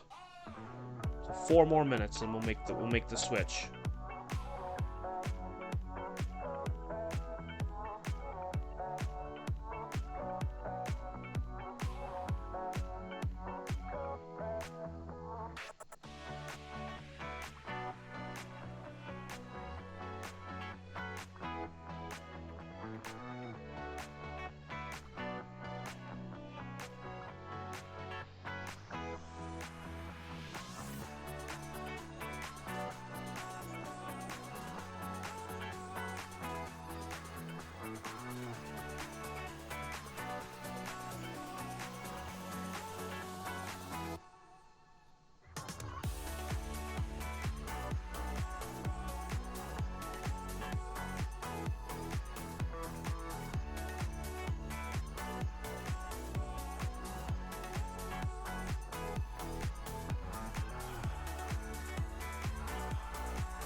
All right, 2 more minutes and we're gonna move the mount.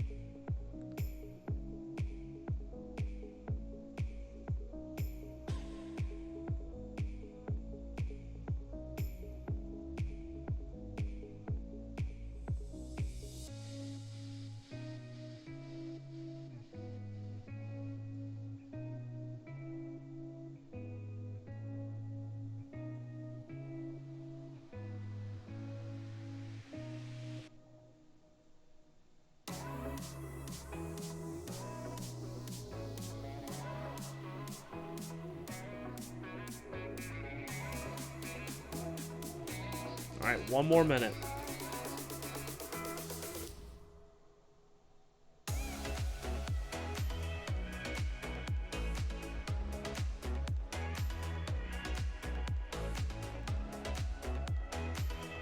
We're going to end off on a good note with the iris. I can't wait. This is going to be exciting.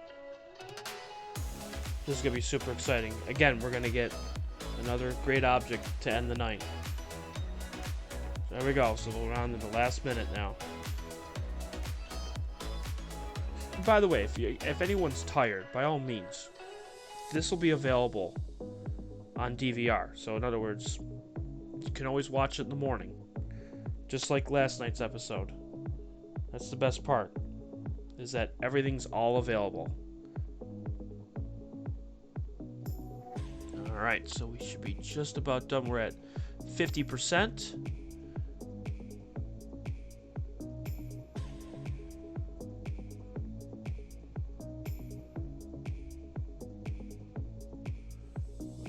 just about there. 75%.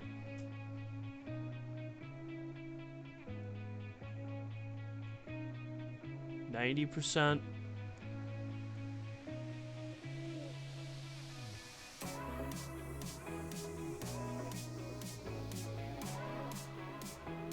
Alright, that's an even 30 minutes. Alright.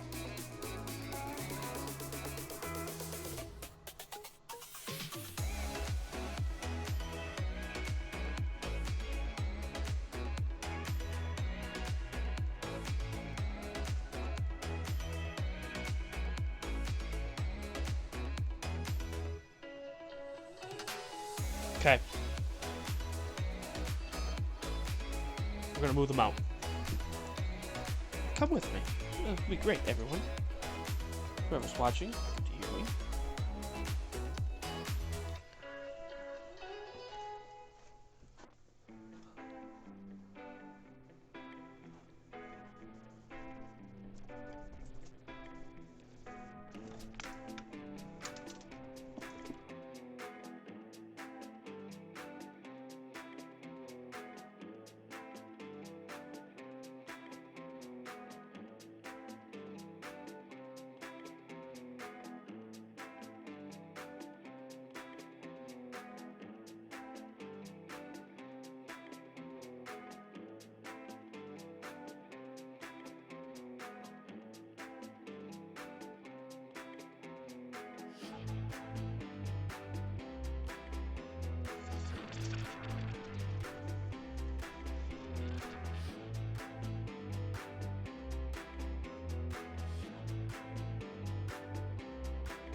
Let's see. I have to turn off the guider. Alright, let's see what we get. Big question is, are we in view?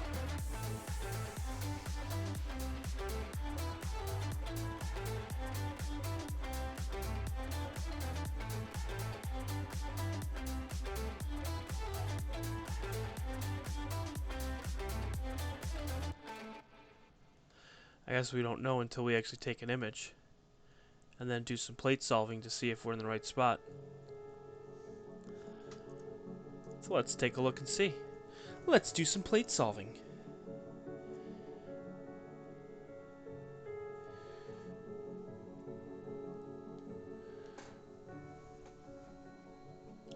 Let's take a look and see.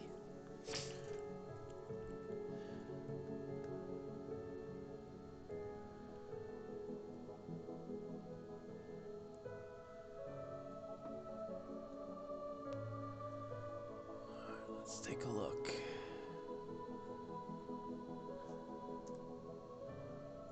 Alright, so now we're going to take a sequence So everyone, you're gonna watch this firsthand, okay? So you're gonna watch this firsthand of plate solving, okay? Which is gonna be super cool to really see how it works.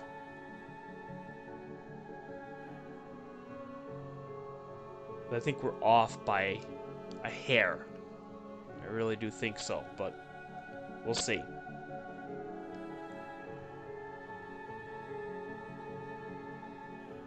Okay. Alright, so now we're gonna pull up the all sky image. All sky plate solver, that's what it's called. Alright, take care, Mick. I appreciate you coming on. It was very nice that you came on. Again, Mick, you could always watch this on delay, if need be.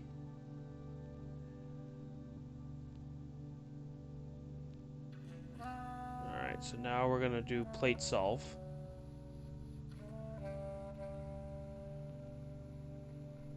And we're going to see what we get. Here we go. It's going to analyze it. And it's going to give me a coordinates. Now, according to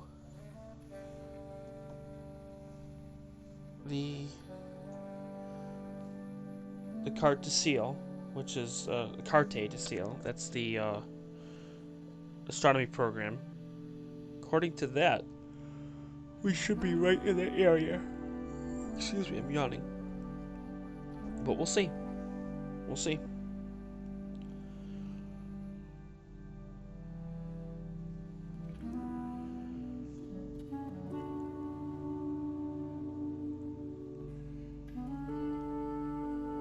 So what it's just doing is it's analyzing as we speak. Oh, Mr. Sammy, how are you? Welcome.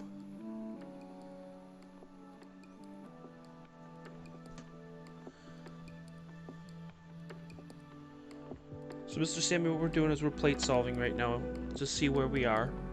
Right now, at this point, we have gotten M81, M82. Move the mount up just a slight bit. So then that way we can stitch the two images together, and we got the comet. Yeah, I'm tired. I know, I'm yawning.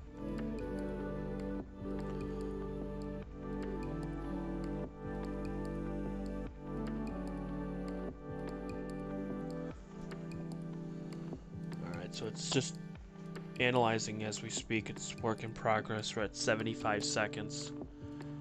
I hope that it can find it. I took a 20-second image here to see if it can find where we are in the sky. According to the finder, I think we're just a slight bit off. We'll see. It's going pretty good tonight. It's going really good. But for some reason, it's not finding. It's taking a while here. It's trying to find it. See where we are in the sky. Because according to the carte de seal, we should be right on top of it as we synced. Oh, there it goes. Okay, here we go. It just took 125 seconds. Right ascension, 21 hours and 45 minutes. Okay, so that's 21. Ooh, that's down a lot. Oh. 21:45, that's right here. And then 68:30. 68:38.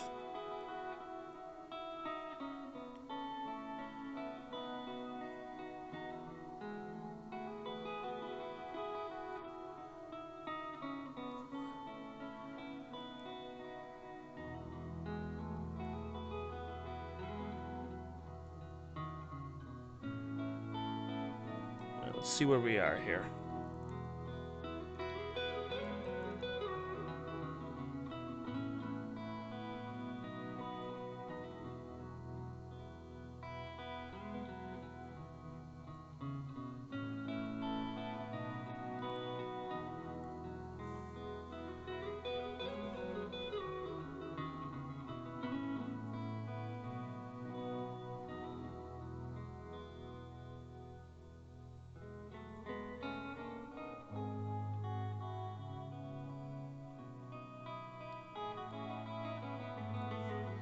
I'm just looking exactly where it is in the sky, and then I'm just going to move the mount according to where it is.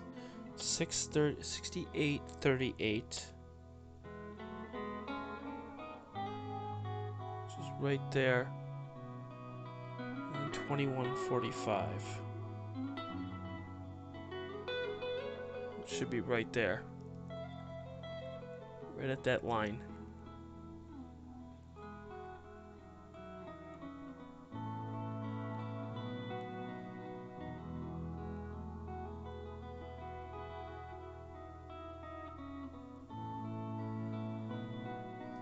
How close are we?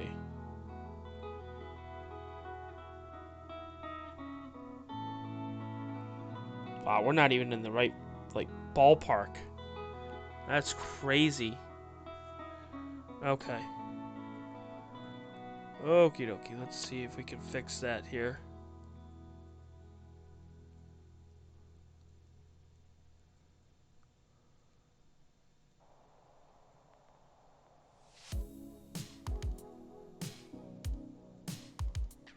Oh yeah, we're not even close. Okay.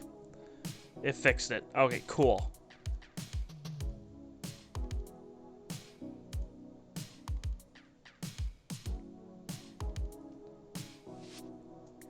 Whoop, too far.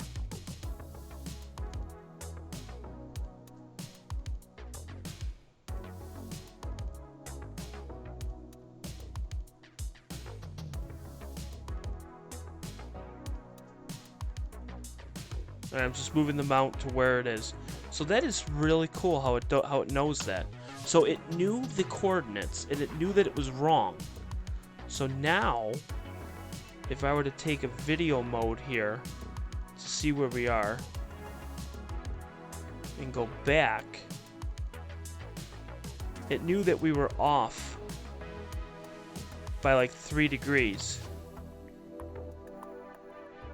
So now if I go back to video mode here and then take a 20-second exposure of where we are, we should be dead center. I was going to do a live cloud imaging prelude to your show, but it's raining here. Probably due to meridian flip. I've had this, and that's exactly what happened, is we flipped.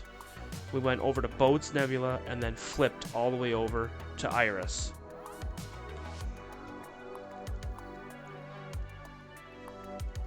Yep. That's like, that's no joke. That is dead center. No freaking way. That's awesome. Left hand corner, or the left camera, that's Iris right here. Like, how does it know that? What the frick? That is amazing.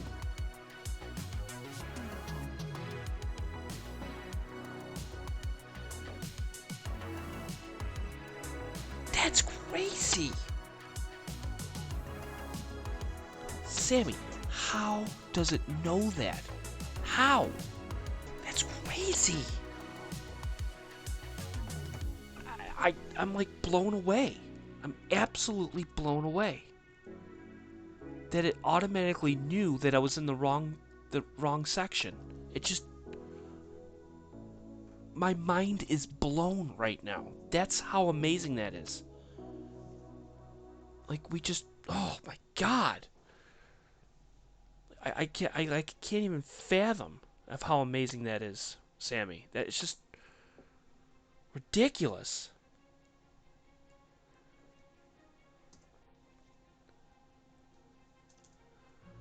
It's incredible. And how long did that take me? In all honesty, I mean, that took me like 5 minutes to find the object, to know that where we were in the sky. It took a picture. It found the coordinates. I synced it to those coordinates. It moved it in the program, and then I just moved it to the object, and it moved it right to it.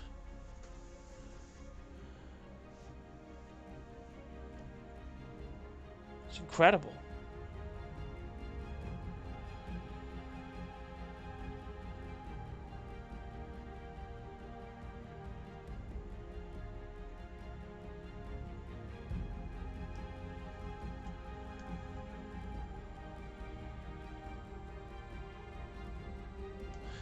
And that's exactly what I'm wondering too. It's like like there's no way I will live without it.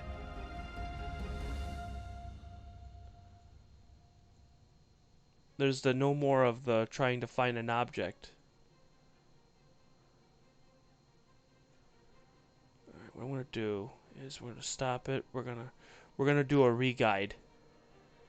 Because the guider we did a meridian flip, so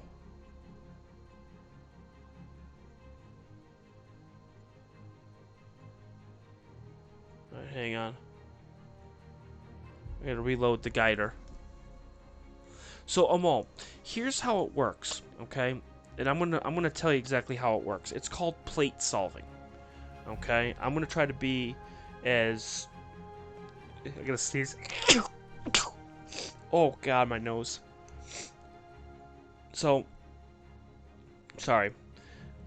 Been sneezing a lot tonight. What this is, it's called plate solving. The mount will look at something in the sky and think that it's there. And if you're off by even 2 or 3 degrees, you could spend all night trying to find this object in the sky, which could take forever. And it's extremely frustrating. Like, to no end. Like, you want to find an object and you can't find it because it's nowhere to be found. And it's such a pain in the butt. So, what can happen is you would use a program to help you solve it. And that's what's called the all-sky plate solver.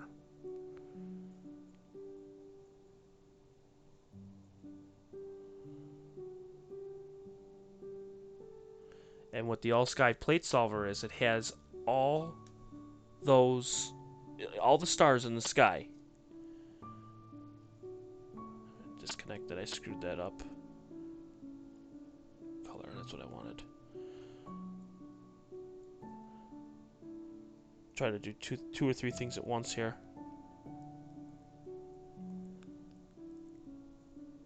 There we go. Ha! So, what that just means is that you're trying to use that program to find it in the sky. So, for instance, like what I just did with the Iris Nebula, okay?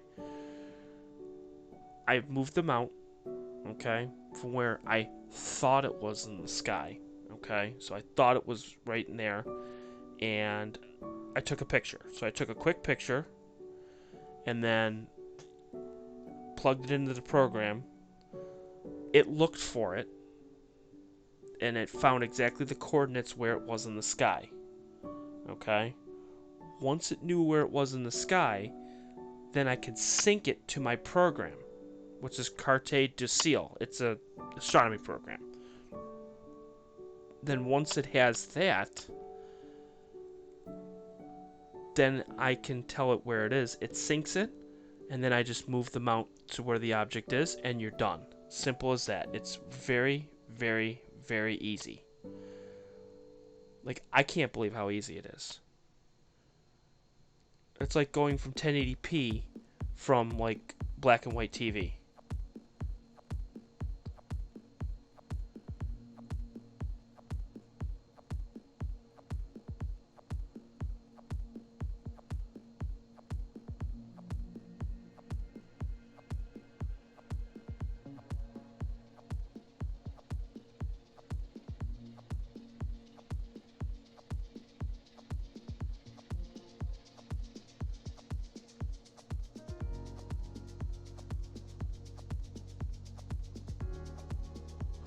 The guider's having problems right now.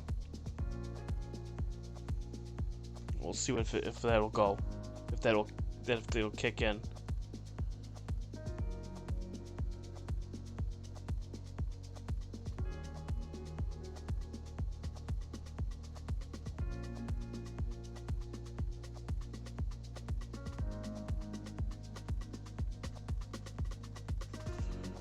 I may have to go a longer exposure. Okay, hang on.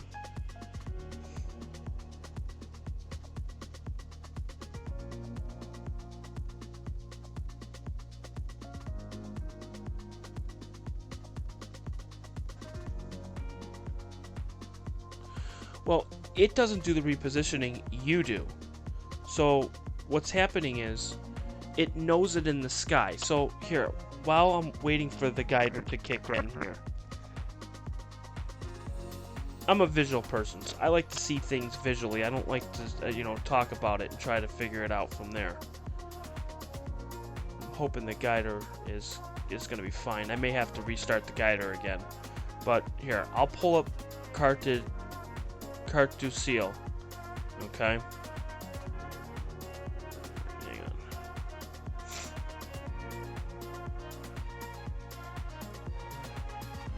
Alright, carte du ciel is up. Okay, so we'll just pull it up right here. Okay. So here's carte du ciel. Again, this is the astronomy program that you can use. Let me get rid of the one thing there. Whoops, that was not what I wanted to do.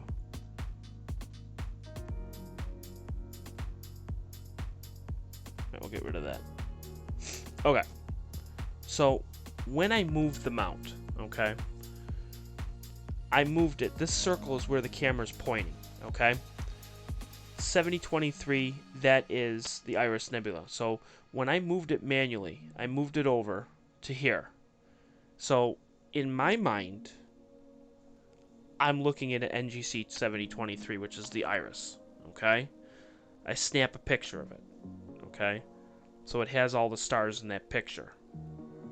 I plug it into what's called the all sky plate solver, which is, and I'll pull that up for you too.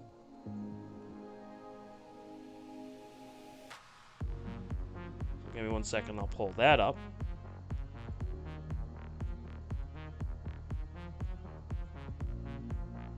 I got a plate solver, here it is. All sky plate solver, here it is.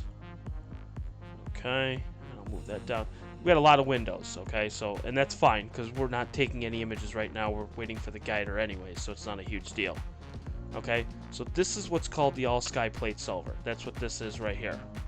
Okay? It almost seems like I'm a professional at this now. Thanks to Sammy, by the way. Sammy Airlines, he helped me out with this. Okay? So what I did was I took a picture. You can see it says iris.fit. Okay, it's a fit file. It's just like a TIFF or a bitmap or JPEG or anything like that. Okay? Took the picture and then I clicked plate solve. Okay? It took about 120, 130 seconds to figure out where it was in the sky based on the positions of the stars in that image. Okay, and I already plugged in what my camera is, what my telescope is, so it knows my field of view, so it knows what to look for, so it's looking all over the sky to find the stars. Once it found the stars, it gives me a right ascension, which is RA, and a declination, which is DEC. It gives me those exact coordinates. Since the mount is connected to it, which you can see connect mount, it actually syncs the mount with the program to what the actual picture says. Okay? So it knows exactly where it is in the sky to the arc second. Then what happened was, when I did that, when I hit connect mount, it moved it down over here. And I'll use the mouse to show you. It actually moved it down over here in this area, because it knew that it was at like 37, because you could see there's 37 here, and you could see that these are like lines represent arc minutes, arc seconds, and degrees. So it was down here. So the circle moved because it repositioned, because it knew where it was in the sky. So once it knew that it was over here, the circle was here, I just manually moved it back over here. And once I got into this little box here, it popped it right dead center. So now it knows where it is. So if I wanted to go and say, for instance, I wanted to get this star right here, I can naturally move this mount over here and it will be dead center no matter where it is in the sky. Doesn't matter. And that's plate solving 101.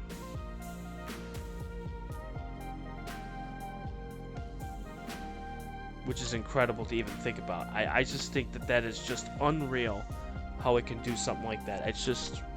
It blows my mind and how it knows how to do that. How did I do, Sammy? Did I do good explaining that? I sure hope so. I sure hope I nailed it.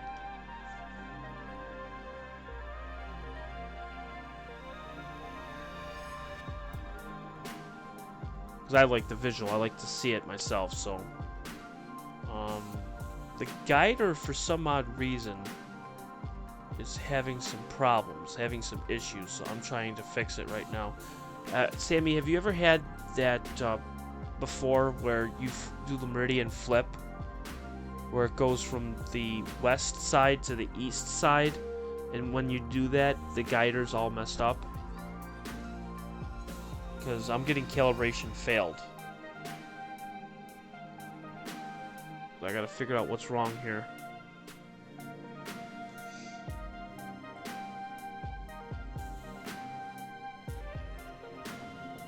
Thank you. I figured it out. Let's see here.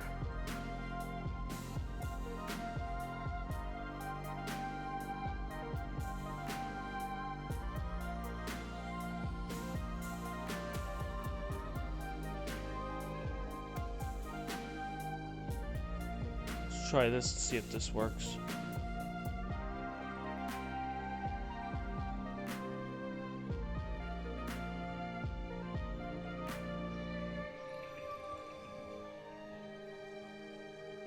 That should do it there. Okay, perfect. Well, no, the iris fit file, that was me. I typed it in there. I typed in iris because I wanted to know where we were in the sky. It just knew, because it has thousands and thousands and thousands of images of stars.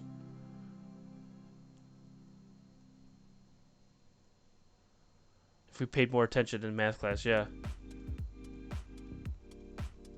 Exactly. Like, we just don't know how it works. We just use it. Like, I personally have no idea how it works. It's just, to me, it's absolutely amazing that a program like this exists, where you could take a picture anywhere in the entire night sky, and within 2.5 to 3 minutes, it will tell you to the arc second where you're pointing in the sky. Just think about that. I mean, how amazing is that?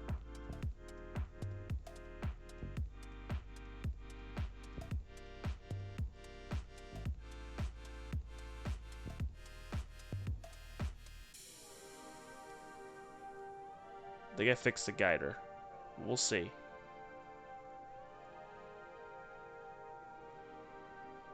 May have to up it just a little bit, just so that way I can get it going.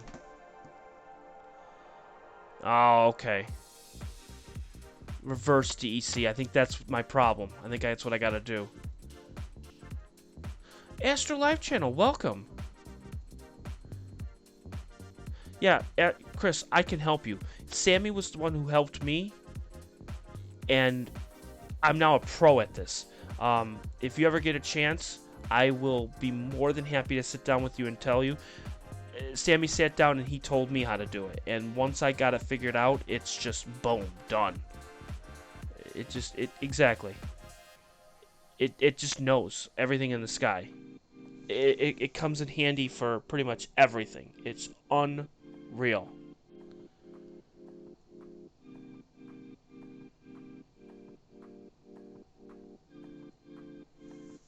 Just waiting for this guider. Come on, guider.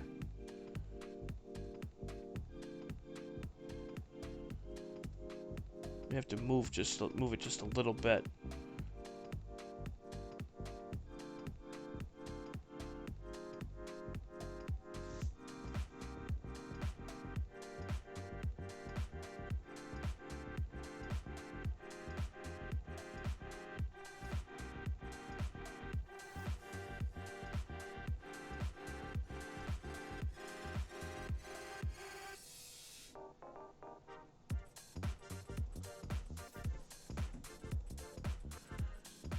Will come in handy for comments. No, it takes your pictures and compares it to the database to determine where the mount. Exactly.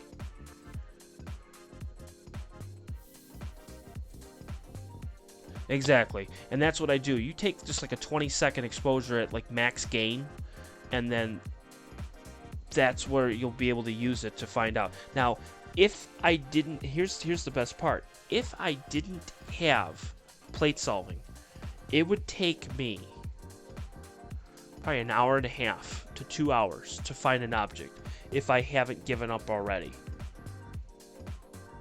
I mean, that's how incredible that saves me. It saves me 20-30 minutes on every object.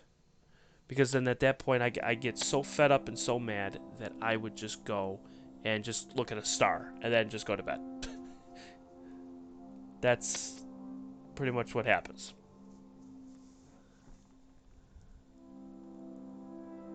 Yeah, exactly. And I said the same thing. It's amazing how it could do it so fast.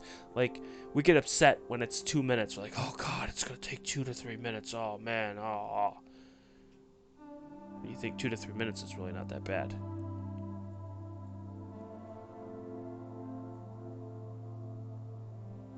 $14.8. Come on. May have to increase it just a little bit more.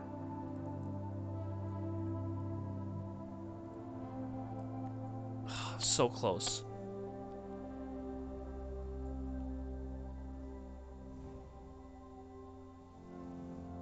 Well, there you go. So you work at database at work. Oh, a satellite just went through.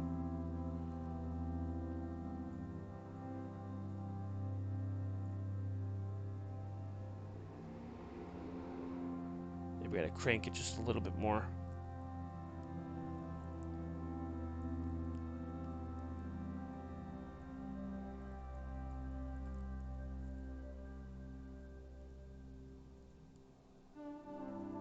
There we go. That should do it.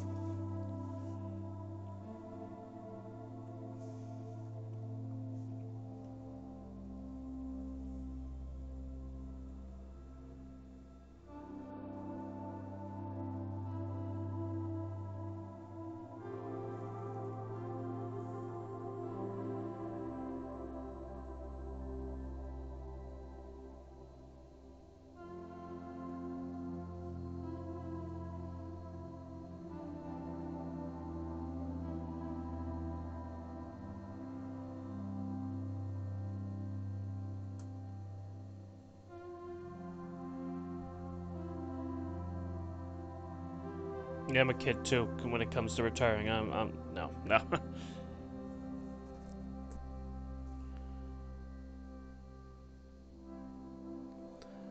So we got the Go-To to work perfectly. Now we just need the guider to work. Once the guider's going good, then we're going to be in great shape.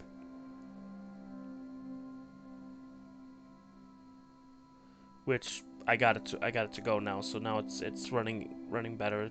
I had to increase the steps for the calibration, because what happened was that when it was using the same calibration for the west, didn't work for the east. So I'm working on that real quick. It's been a while since I've done something like that, but we're doing much better. So we should be ready to be guiding in about 3 minutes or so.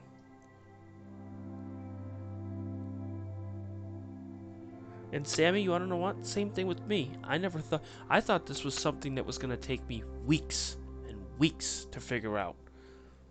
We're on night 2 of plate solving, and this is really technically the first night that I've actually used it where I can connect the mount and actually do it. And it's working like a dream.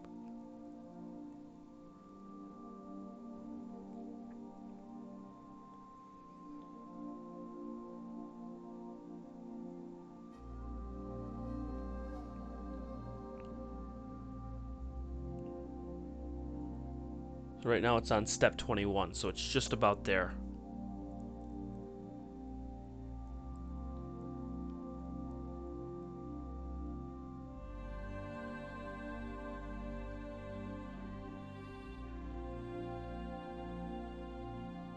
No, it's not the guider. Nope. Plate Solver actually uses your actual image that you actually used.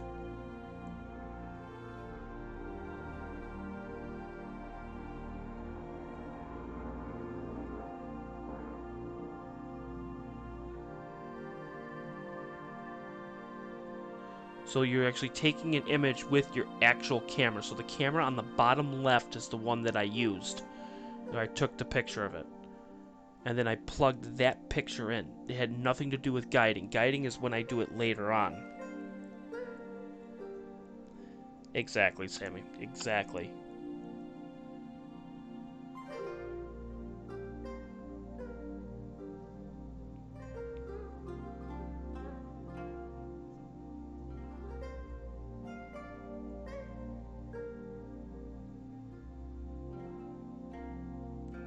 Alright, it's really going for guiding, so we're good.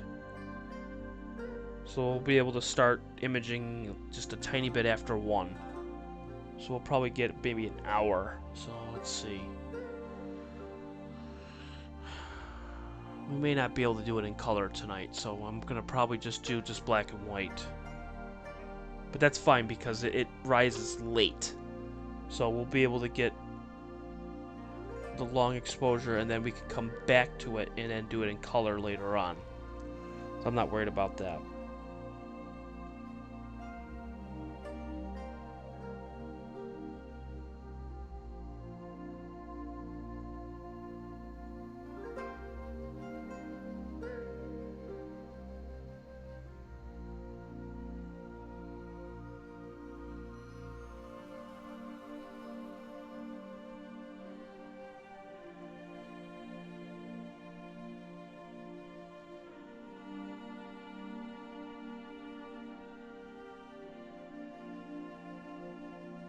Exactly. And you're going to see that very shortly. You're noticing though that star is gone off the crosshair.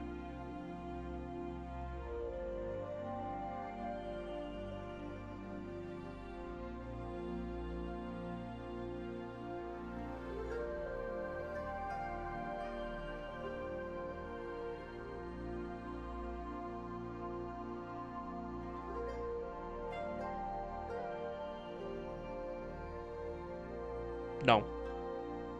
No, plate solving is just solely just used for Go 2, and that's it.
Oh, I didn't catch it.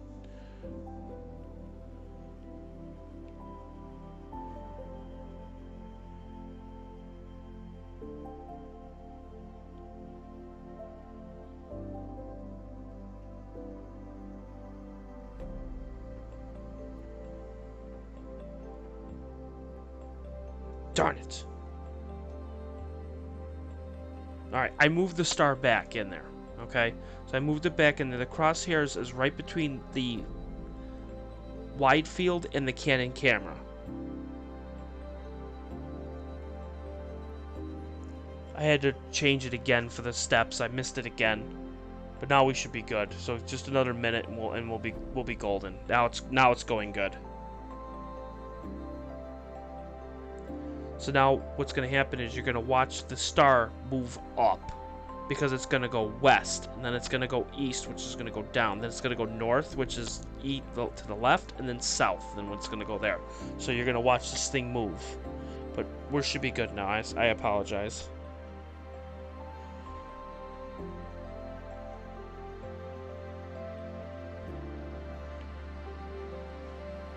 Here, I'll show you the screen that I actually use. while we're waiting, so we might as well. I can show you the entire screen here. Okay, here. I got like 65 screens open.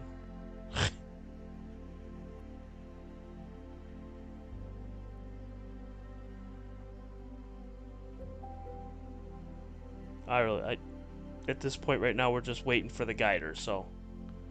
Here. Okay, this is the guider, okay? This is what I see versus what you don't see on here. So, Amol, I have the guider up, okay? And I can go over it in detail with you and then show you exactly how I do it for calibration, okay?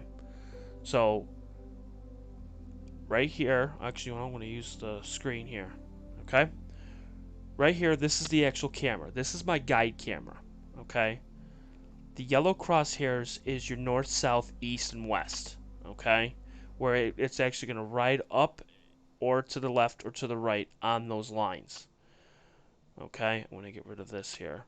And then over here is what's called the star profile. This is what we were talking about before, is you can actually see it's an up close and depth look at this. So you can see how it's riding up along that line to go west.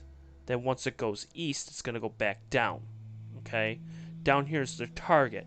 So you could change the target circle if you want it to be a 0.75. It doesn't really matter. I mean, it's just showing you your radius of what each plot. So every time a step happens, you're going to see where the star moves according to the center of where it is.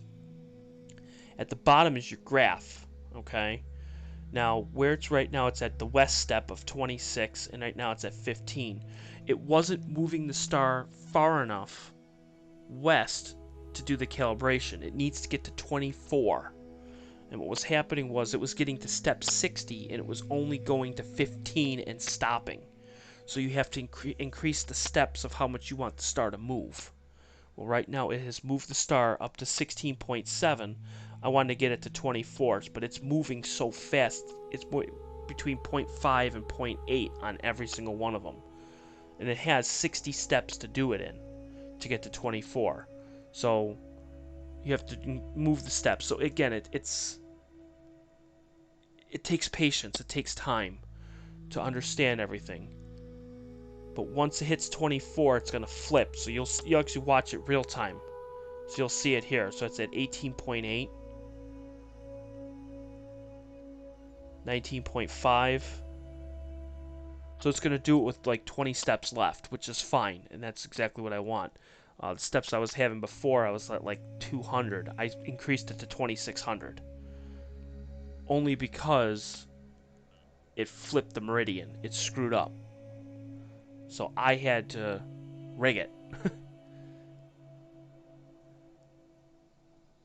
right now it's at 22.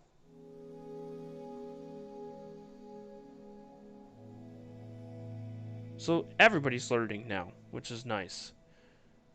So now it's at 22.8. 23. So as soon as it hits 24, it's going to flip east. Okay, the next one should be east now. There it goes. Because it hit 24, now it's gonna swing back. So now you're gonna watch the star go down. Now the numbers are gonna start going down. So now it's 22.1.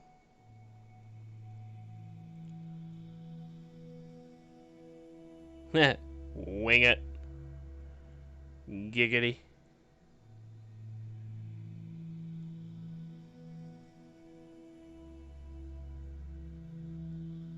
Now, of course, if everything was accurate for the guiding, it would actually end the star right back to where it was dead center. But for some reason, I increased the steps on it. It's going to go way past that line, which I'm fine with.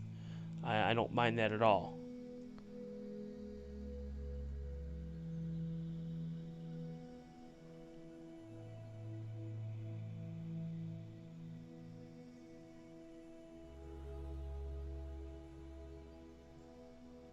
But like you could see on my front screen, you only see a snippet of every single one of them. So you're seeing a little section of this right here.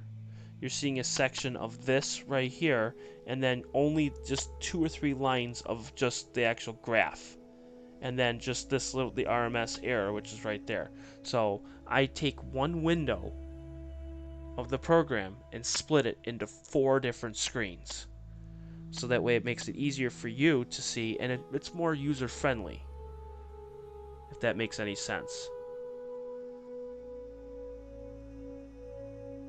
But this is PhD guiding in a nutshell. It's called PhD2, which is actually short for Push Here Dummy. I know. Who's the dummy now? Well, apparently it's me. I don't know.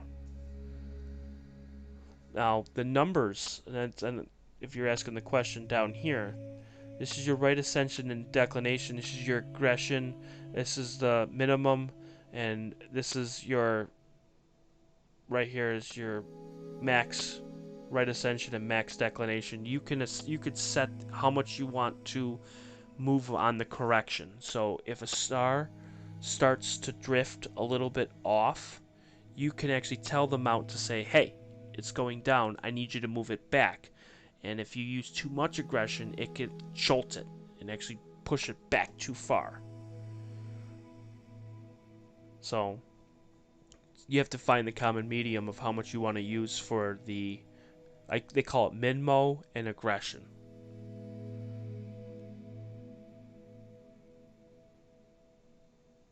So you could see how the star missed the crosshairs. It missed the X, just because I put too much of the steps in there, and I'm fine with that. I don't care. It's still gonna work. It's still gonna be fine. So it's on step 14 right now, and it's counting down.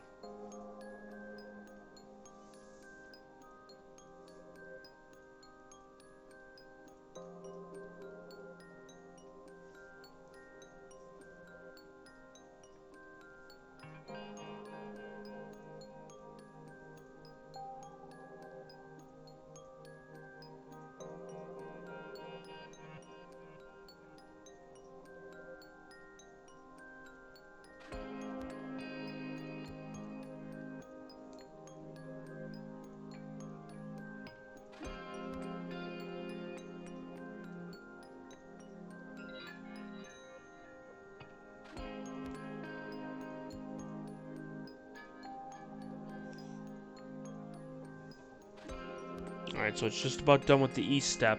So you can see how time consuming this is for guiding. This is the stuff I do before I start my stream. And if I'm working in one section of the sky, I usually don't have a problem at all. But we flipped. So, which is kind of a pain in the butt. Where do I see where it's counting down? Well, it's now counting up, but it's right here. At the bottom left, you're going to see East Step 2, distance 26.5. Now it's East Step 1, distance 27.7.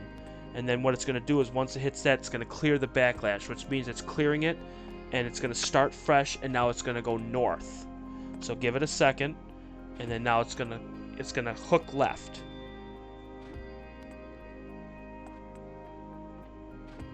Usually with the clear backlash, it's usually going to take about 5 or 6 times, and then it's going to start going left.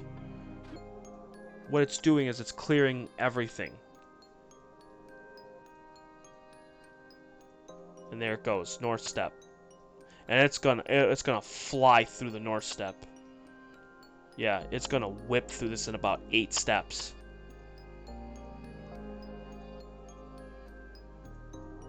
Because I put too much on the steps, which is I'm not worried about. I'm fine with it. You won't see it on the screen up here because it passed it. But if you look at it carefully in here, you'll actually see this thing drift to the left, which is what I want. Again, it needs to get to 24, and then it's going to go back down.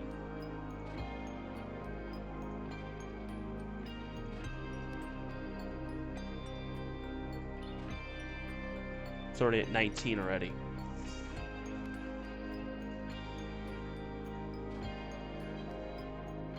$21, $24, and now it's going to go back south. There it goes. And it's only going to take 9 steps. 8.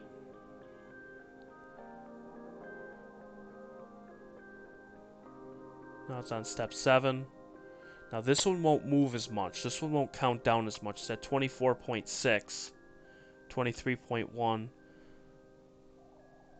So this one won't get back to where it was, but it's fine. It's still going to guide. It's still going to be perfect.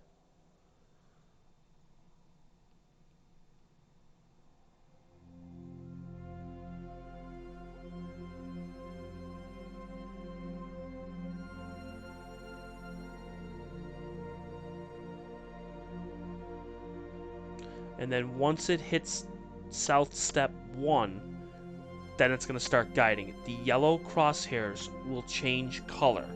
It's going to change to green, and it's going to be a green solid line, and the crosshairs are going to move in the center of the star. So it's going to nudge it just a slight bit more, and then it's going to go right with it, and then that's when it's going to start guiding. 3 seconds.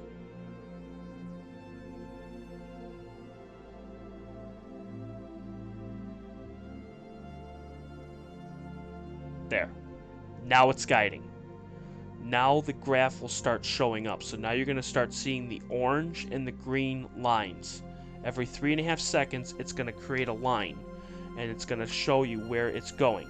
If the guiding is off, it's going to go off the screen. If the guiding is on, you're going to see it's going to start going like this. And right now, guiding looks good. Looks better than what it was before we did the calibration. So guiding looks good. So now we're going to start imaging. Alright? So that is your guiding 101. Make sense?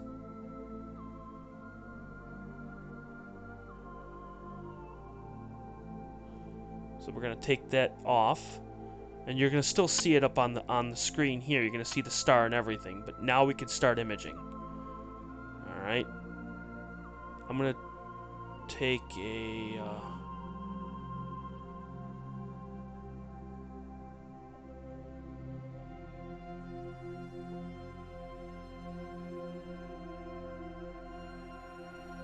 Alright, so now we're going to do a 7-minute image. Oh, wait, no. I want to do at least 5 of them. Because then we'll pick up color later. How much did it move? That's my concern, of how much did it move.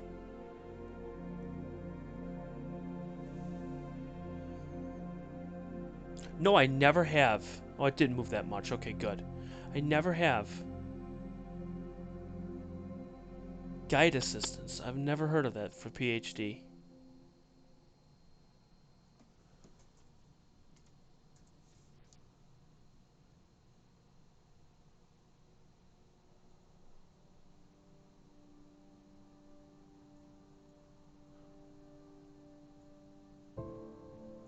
Okay, perfect. No, not perfect. The gain's at 63.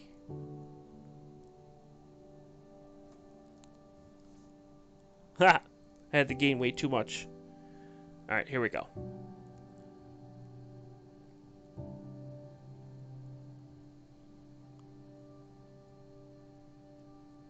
And here we go. So we'll take a 12-minute image on this one. And a 10-minute image on the other one. So now I'll flip it. Flip this here.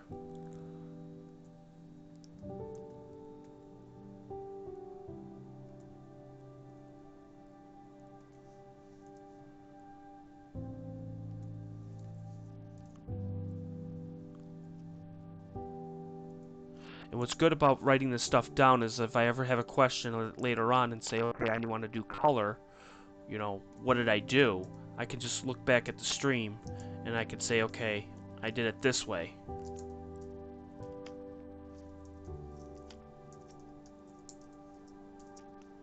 Which is nice.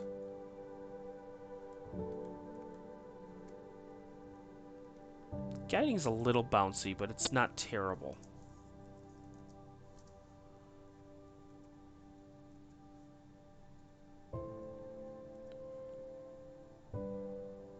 It'll settle down, which is actually not too terrible.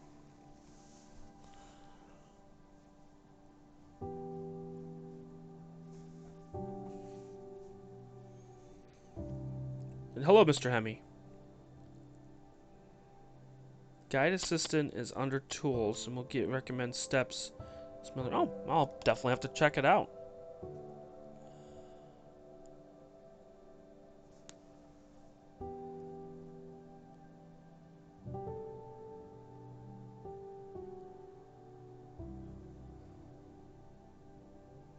The Dope Nebula. Nah.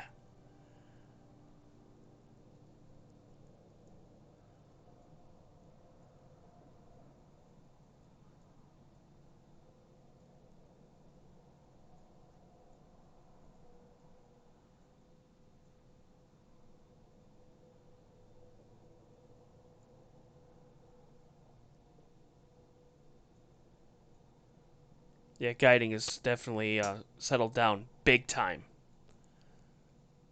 So now we're in good shape now. Now we are good to go.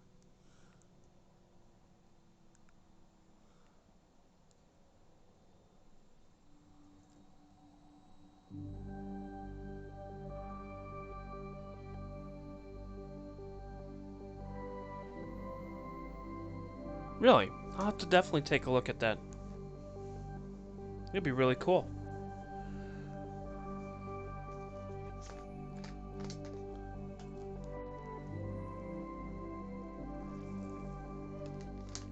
So again, we're taking a 10-minute image on the left, and then we're taking a 12-minute image on the right.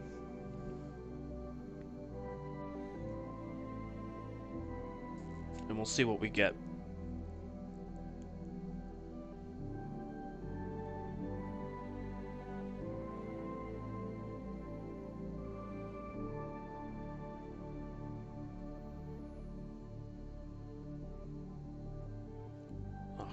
Freaking A. Satellite's going through. Right through the image. So you're going to see it on the... Well, maybe not. I don't know. We'll see.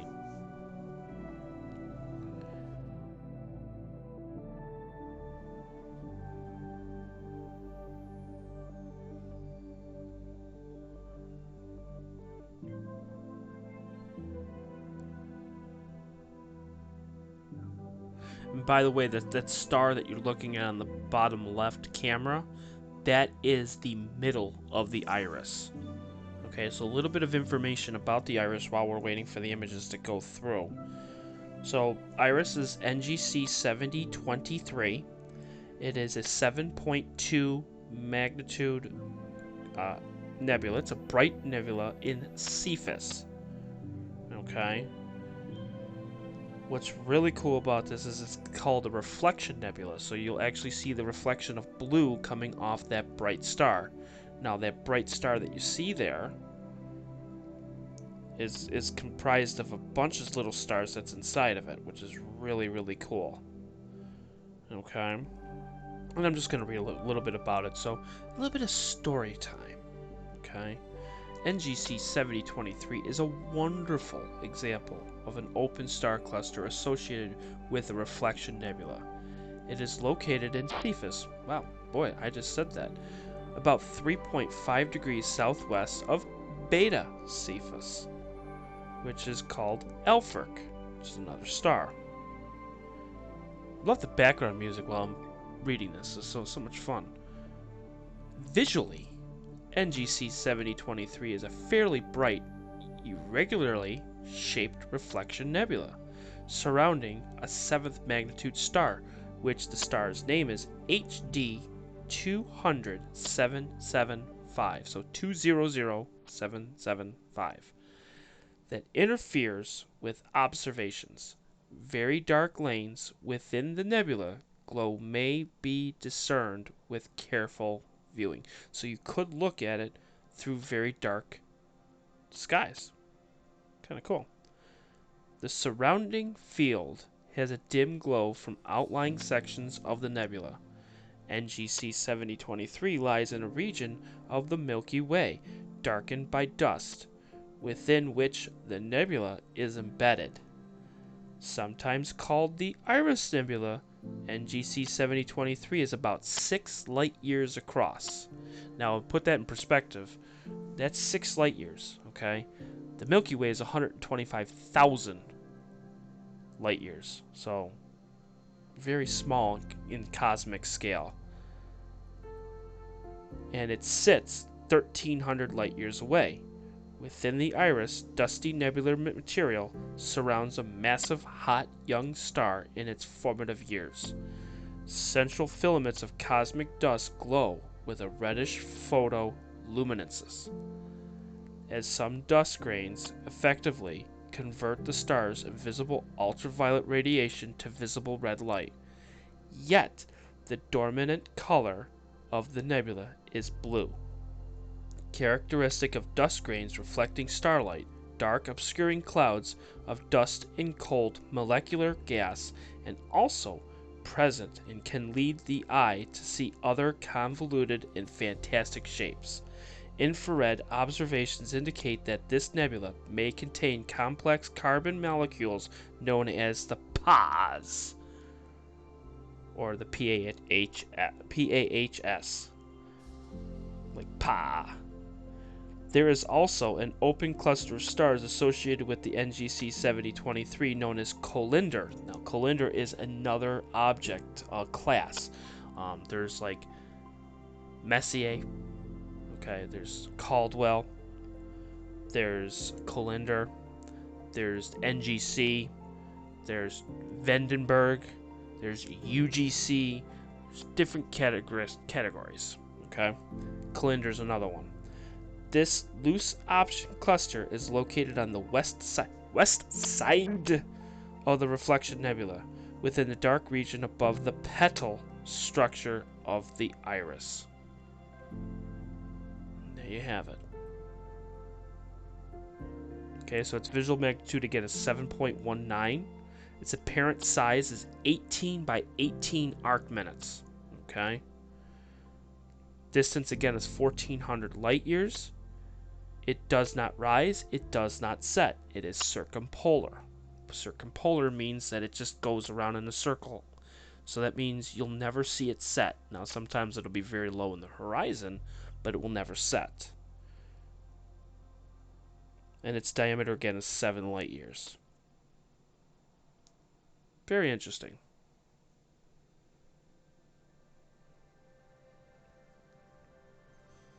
A little bit of story time, which is always so much fun. And more Jello says cookies and milk, which that makes me hungry. I want cookies and milk. Are you kidding me? I might even think about even going and get some.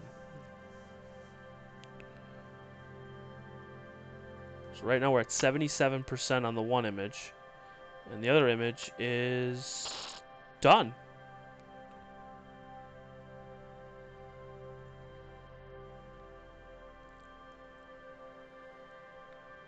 Let's take a look and see what we get. Everybody excited?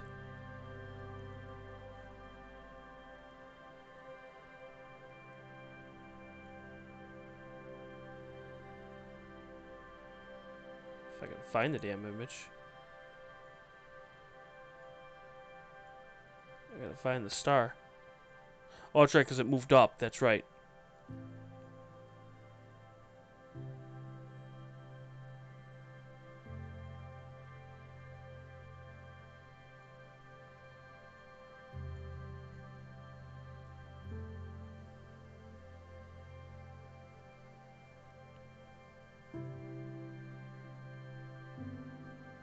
There's the star. There it is. Okay. Alright, I found it. Alright, let's see here.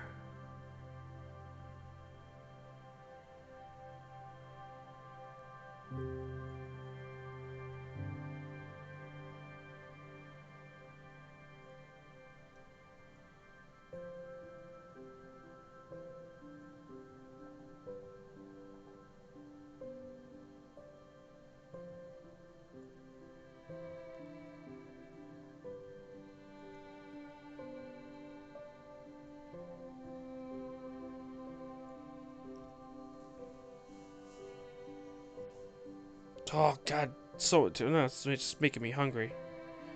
Oh.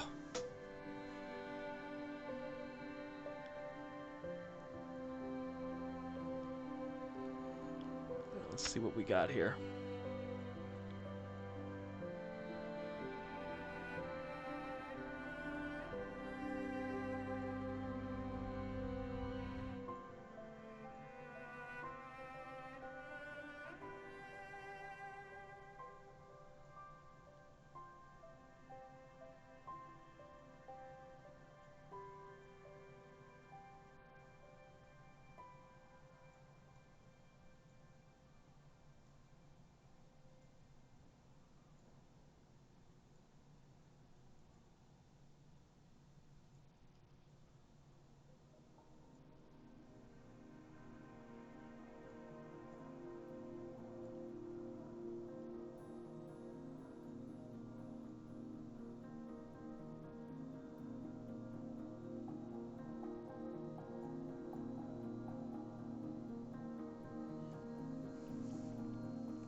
Yeah, now you've made me hungry.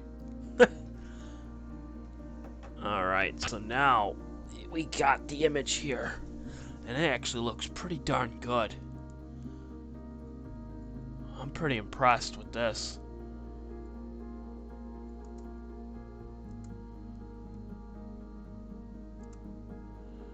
You got the dust lanes and everything. And this, again, this is just one image on the camera on the left.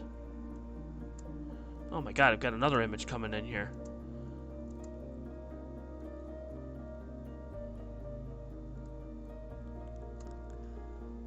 We didn't even look at the camera on the right yet. I didn't even look at that one yet. I know I'm slacking.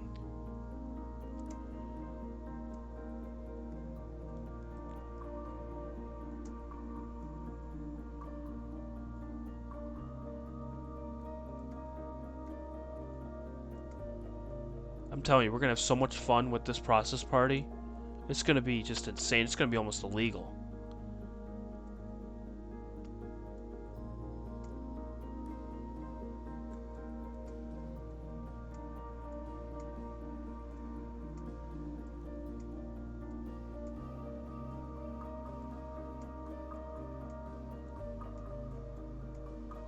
That's insane. That's crazy.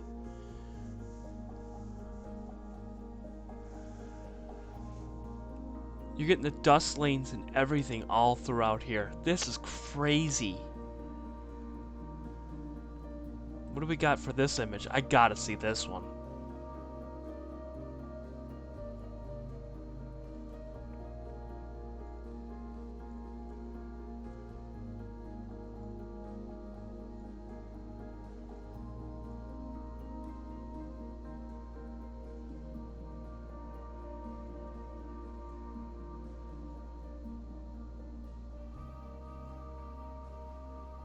Oh, there it is.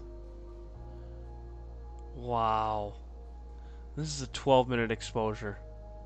That's crazy.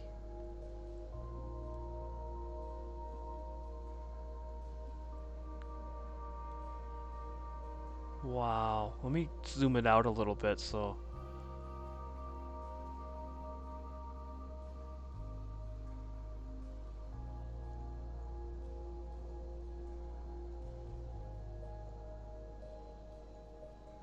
That's crazy. There's a little bit of a dust mote there, but still. That's gonna be really, really nice.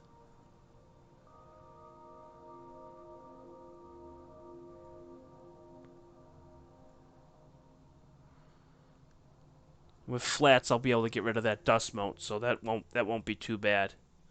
Yeah, that's gonna be phenomenal.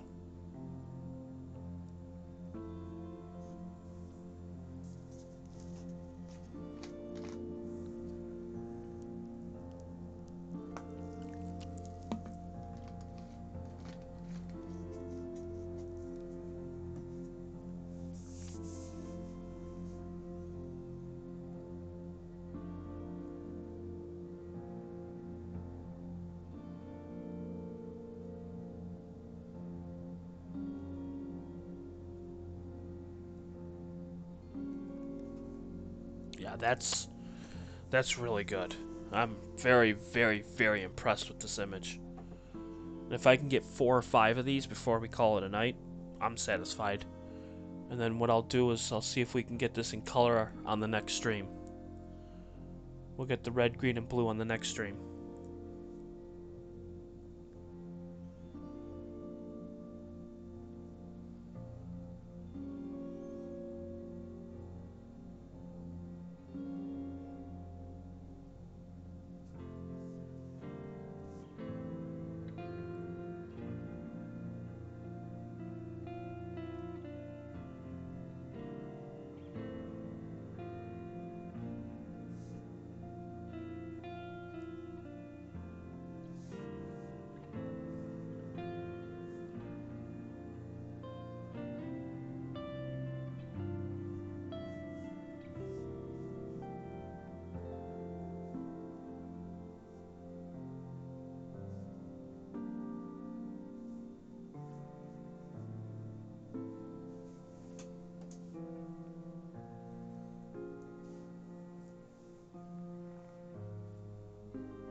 Next image is done.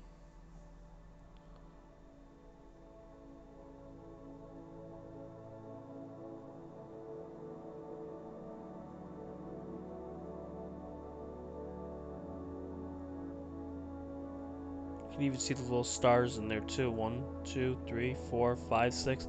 There's about 5 or 6 little stars in here too.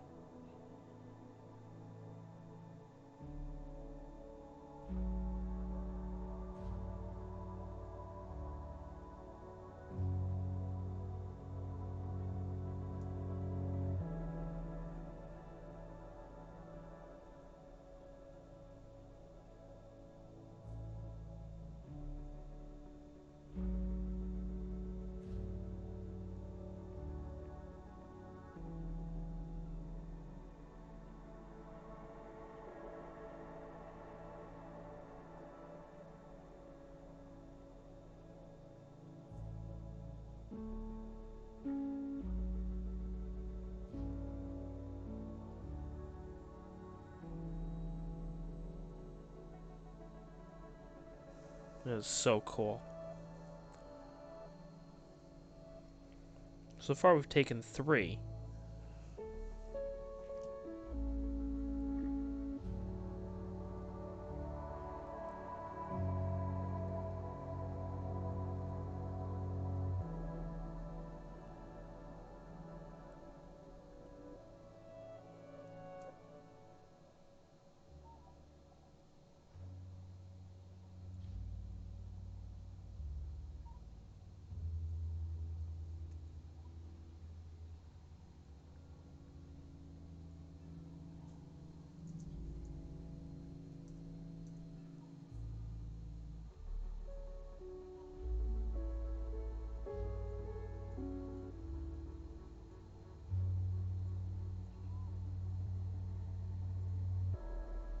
Wonder if I see the iris in here.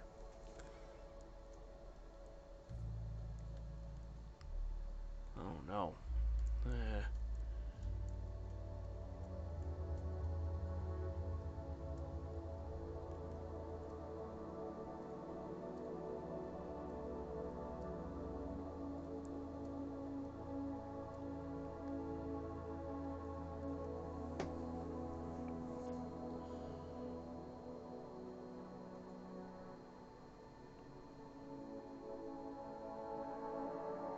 Yeah, I won't be able to tell that from here.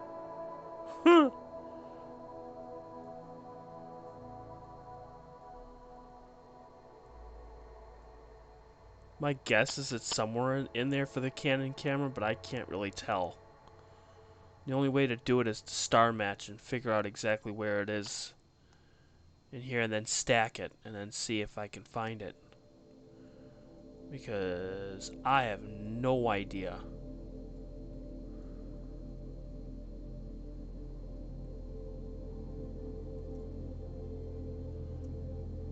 My guess is it could be this star right here. That's my thinking. But I could be wrong.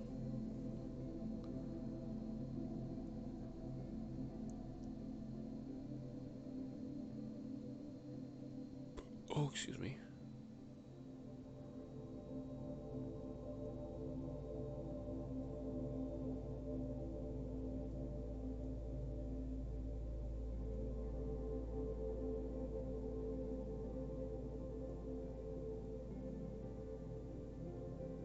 Yeah, I bet you it's somewhere in here.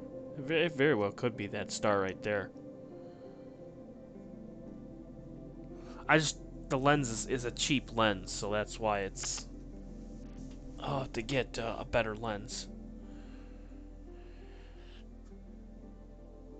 But I'd be willing to bet that's probably what it is. It's that bright star right in the middle there.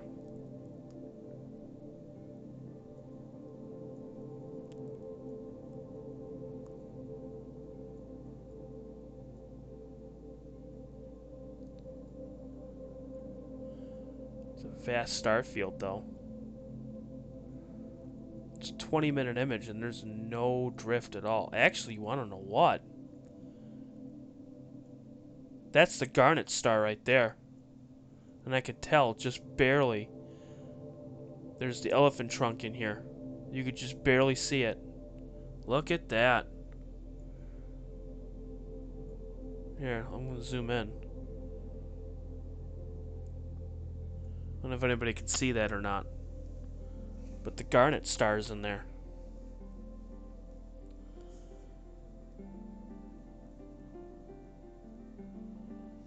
Which means Iris would be up to the left there. Because then you'd have Aldebaran. Or Alderman. I'm sorry, Alderman. Sits between the two.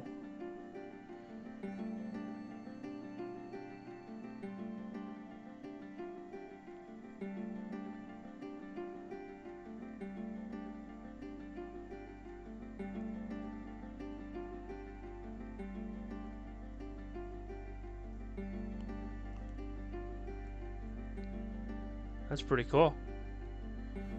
So yeah, this right here, that's the garnet star right there.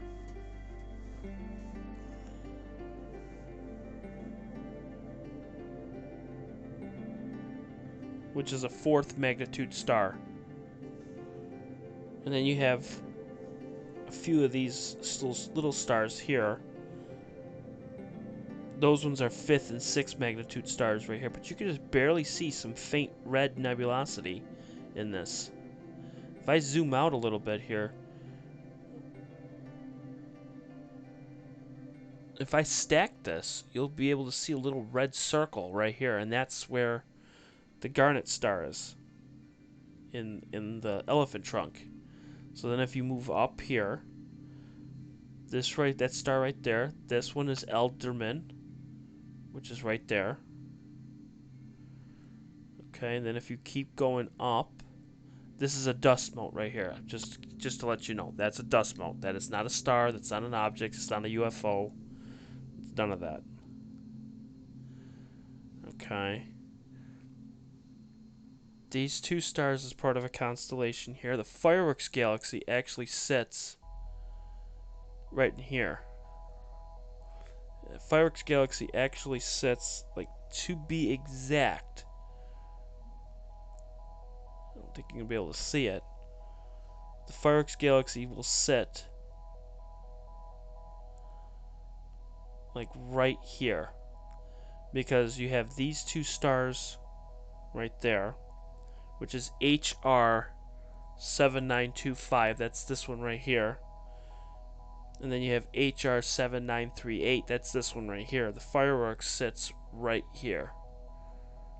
I can't really see anything, but maybe if I stack it, maybe you might. Possibly. Okay, and we'll zoom out a little bit here. Alright, so again, we're taking a sky tour, which is nice. Okay.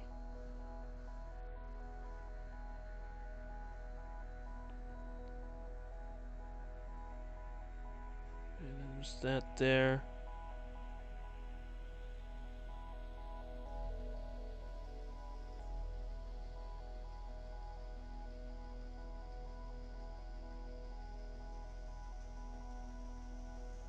Alright, so those three stars, that's Elderman right there. That's that star right there, because then it has...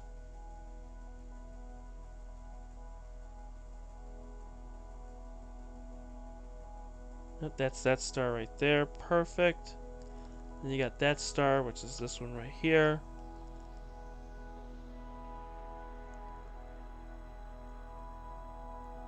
Yeah, so it will sit right in here.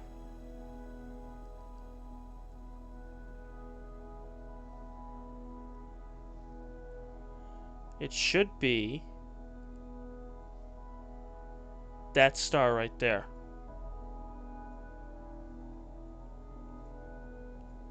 Should be right in here. So if I could take 2 or 3 of these, we might be able to catch it.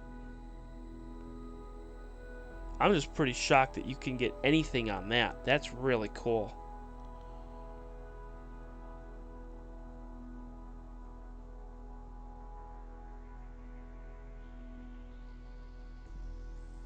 I don't know, can we get the Cave Nebula out of this? No, I don't think we can.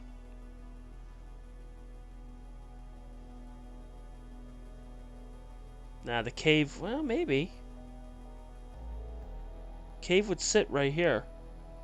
Well, maybe. We'll see.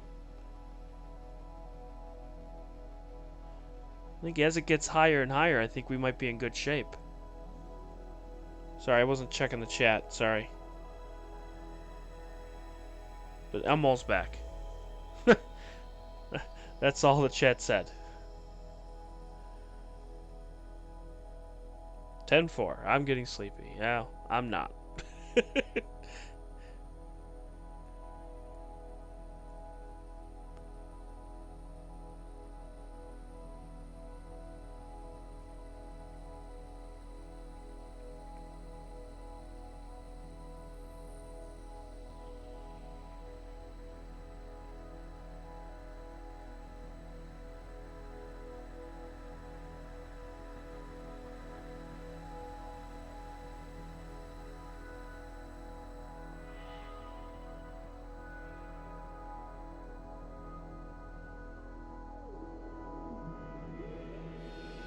That's what she said.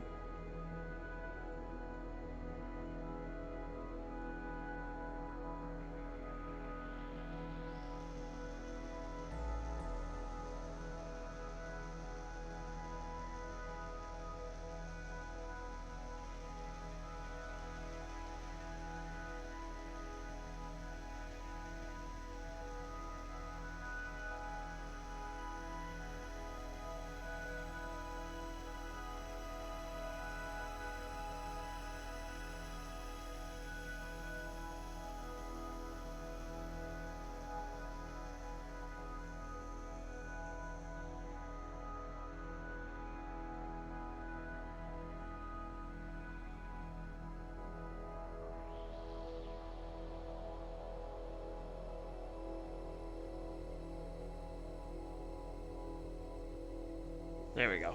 That's just so cool. Alright, so we have taken how many so far? Just want to see how many we're up to.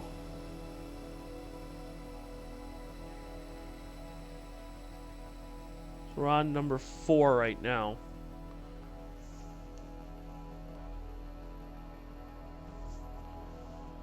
We'll take 2 more. And then we will call it a night.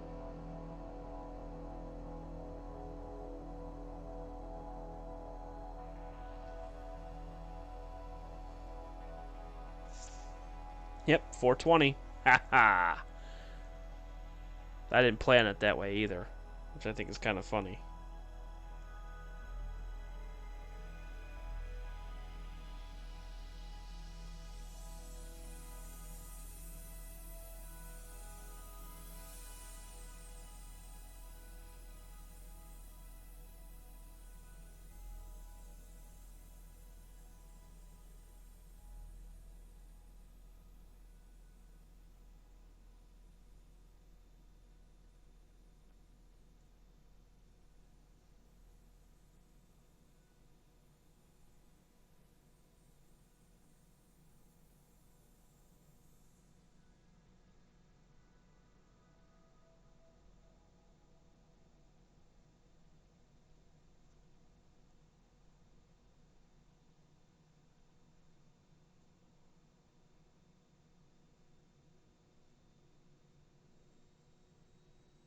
So we have 2 people in our chat that are both from the same city.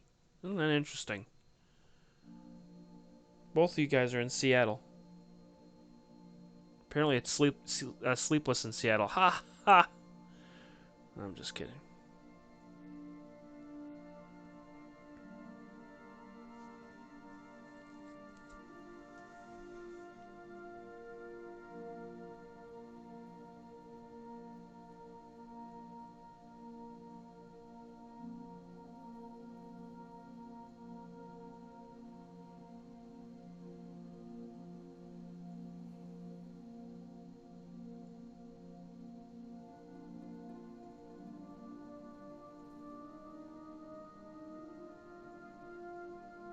So we've taken 1, 2, 3, 4, 5.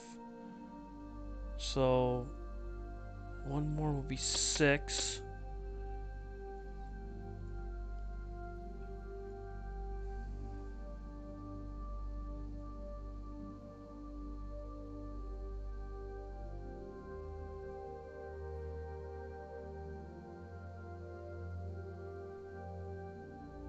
Dang, you guys are 8 miles apart. That's crazy. You guys could probably just walk to each other's house. Ha!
Yep, them Buffalo people, I tell ya.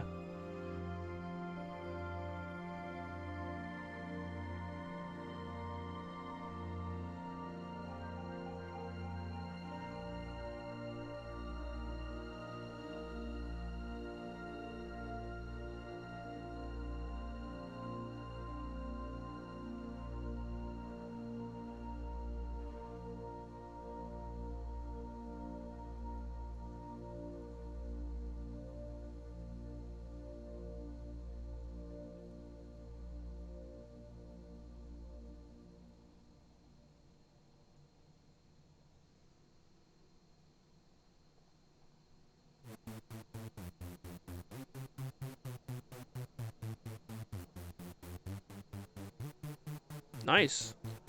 That'll be 6 a.m. my time.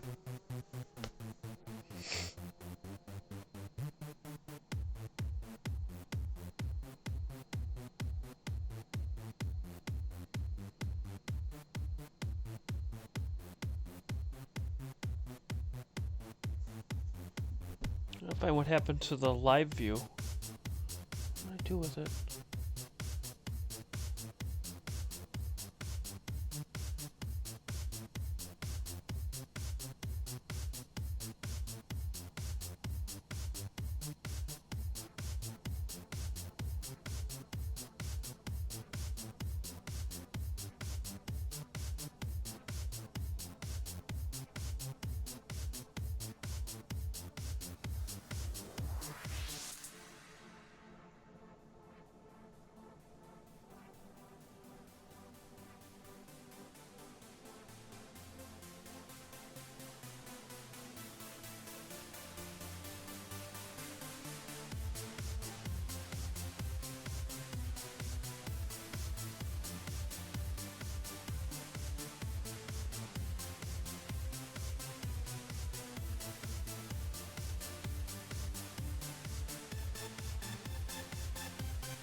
Ooh, that image didn't look so good at all.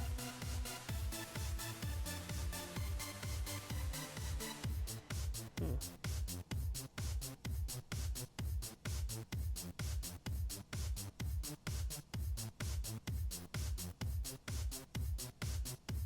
Hmm.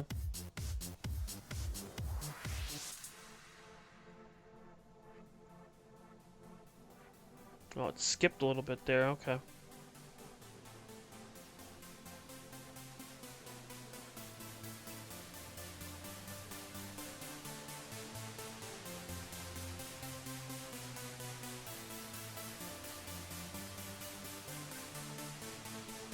Alright, so this will be the last image of the night.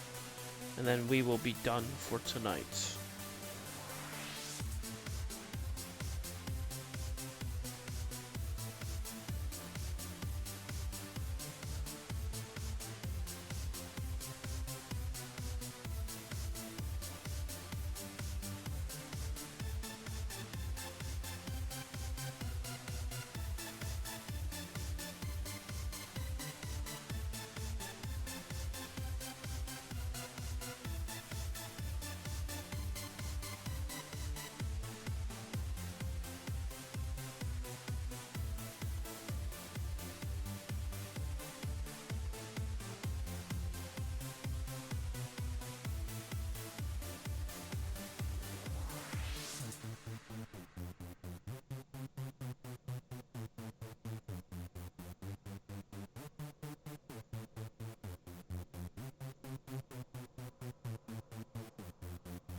Oh yeah, it's been great. I'm just looking at the on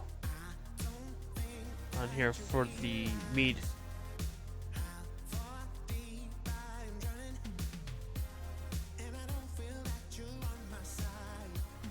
I'm also looking at the Canon camera too. I just can't find it. I think it's just more of the lines that just gotta stack it and see.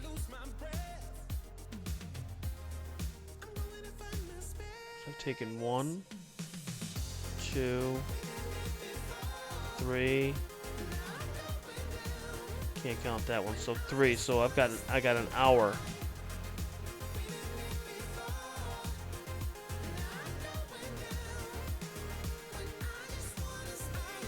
We'll see. If I stack it, we'll see.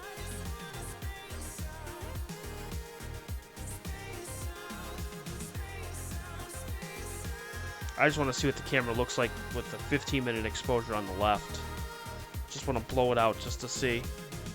And then we'll be done. Hello, Astro-Imager.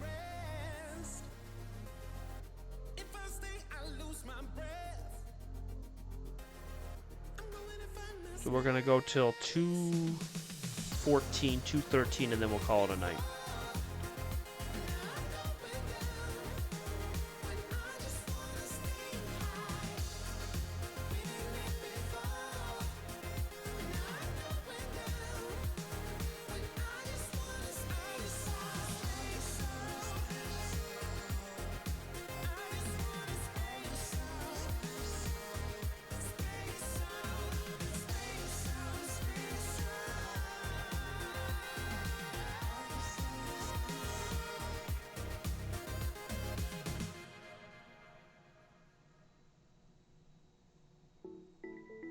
Oh, nice.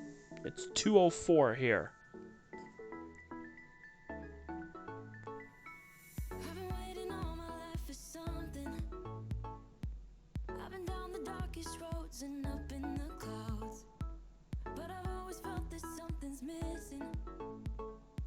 That was until I found you right there in the crowd. You came into my life and started a fire.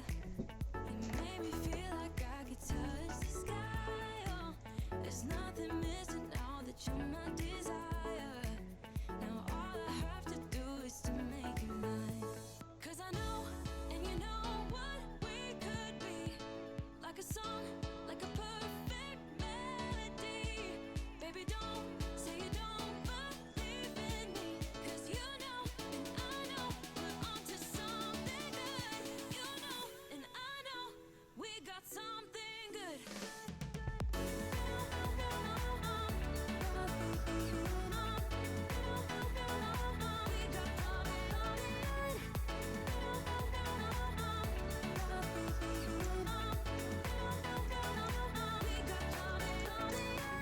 I've been waiting for the one forever. Finally I got you, baby, here in my heart. When I'm with you I feel so much better, oh yeah. Before you I was just a shell, so stuck in the dark. Exactly. You came into my life and started And there's not many. It gets dark here at about 10. touch the sky. Oh, there's So we don't really get much time here. That's why we're up so late. Now all I have to do is to make you mine. 'Cause I know, and you know what we could be. Like a song, like a perfect melody. Baby, don't say you don't believe in me. 'Cause you know, and I know, Ooh. something good. You know, and I know, Yeah, we're not looking so good here. something good. Yeah, I think we might be done.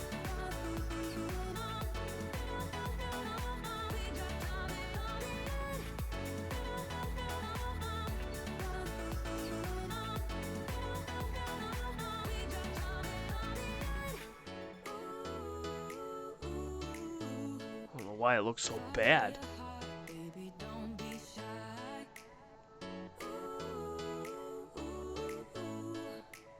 Just follow yours and I'll follow mine. 'Cause I know, and you know what we could be.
Alright, so we will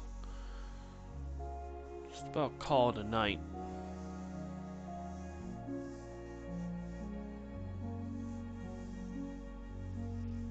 A pretty good night, I have to say.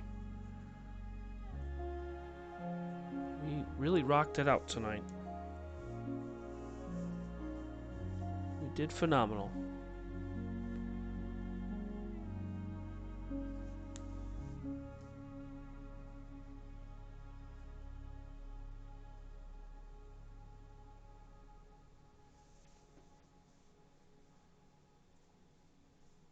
Say about another 5 more minutes. I just want to see what this image looks like at 15 minutes.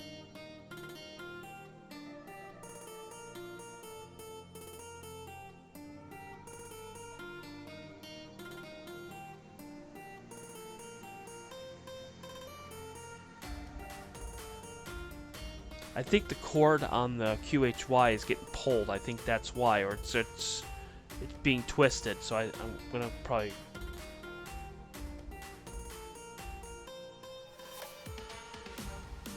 We'll see what it looks like though, because we got 5 minutes left on this one, and then we'll call it a night. I know I've said this a few times, but I just can't leave it. I just can't.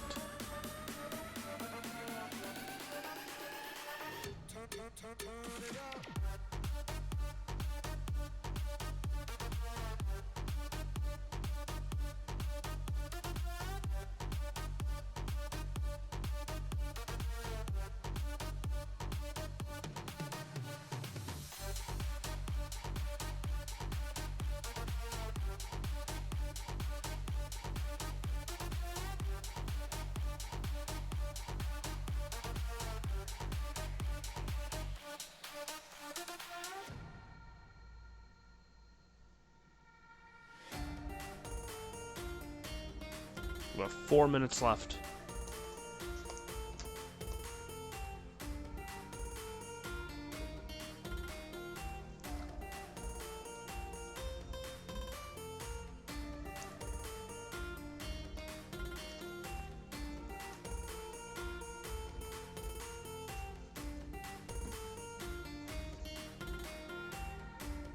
Yeah, three cookies. I want cookies.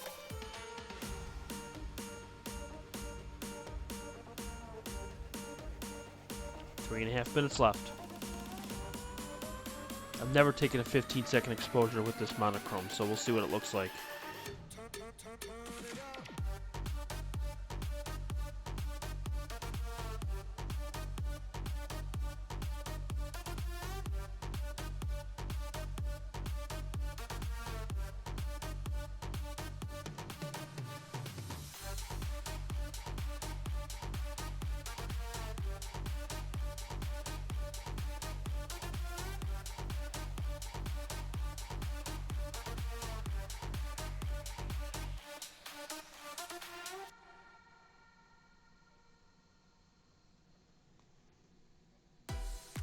We got about 3 minutes and 50 seconds.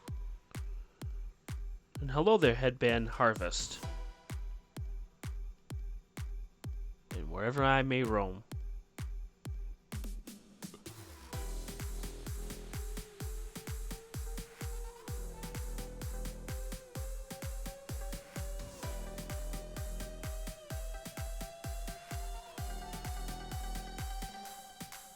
Of course. Stupid cat.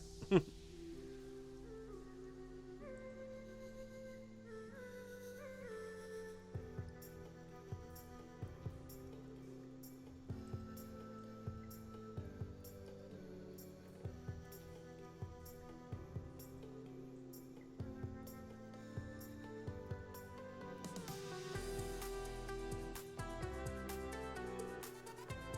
right, less than 2 minutes.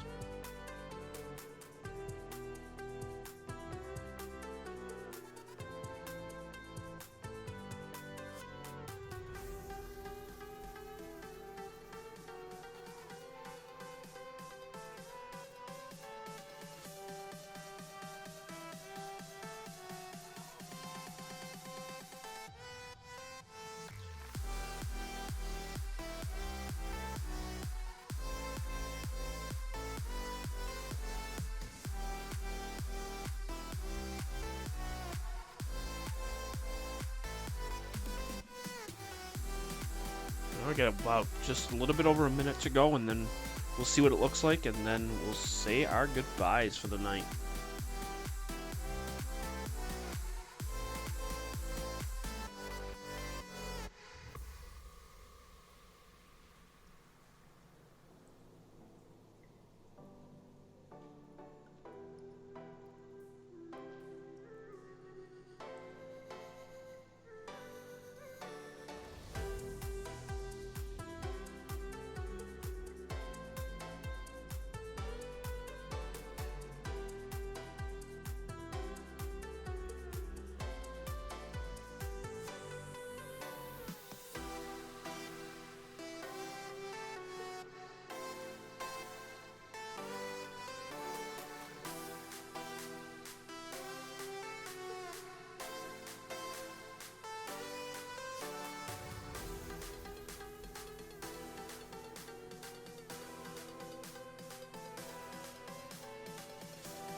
Wow.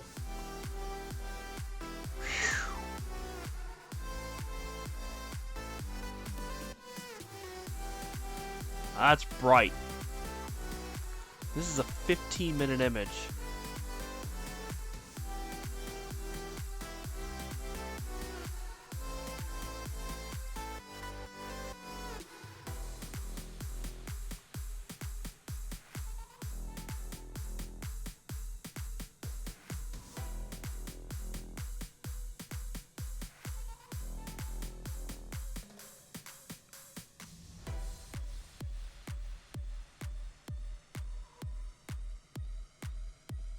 That actually turned out really good for it being a 15-minute image. Wow. How do the stars look, though? Did they drift at all? Yeah, they did drift a little bit. Yeah. 15 minutes, they definitely drifted. But still pretty cool, nonetheless. Alright, we're done.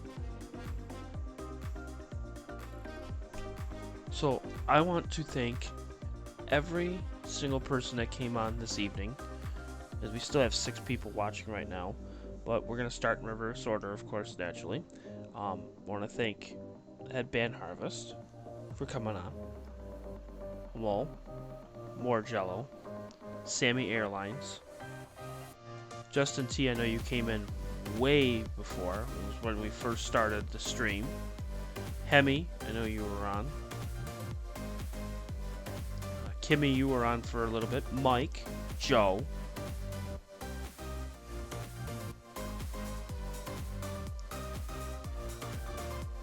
Jeff Lucas, can't forget about you.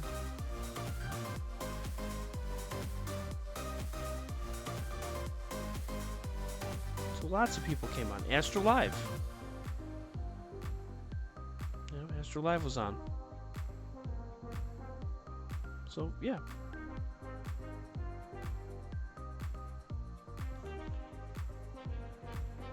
We are out of here.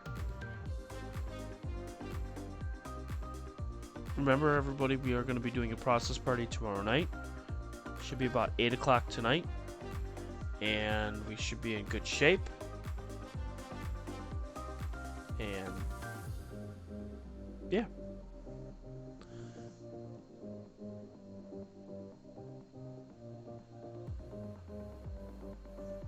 I'm going to let a couple songs play while I close up the observatory.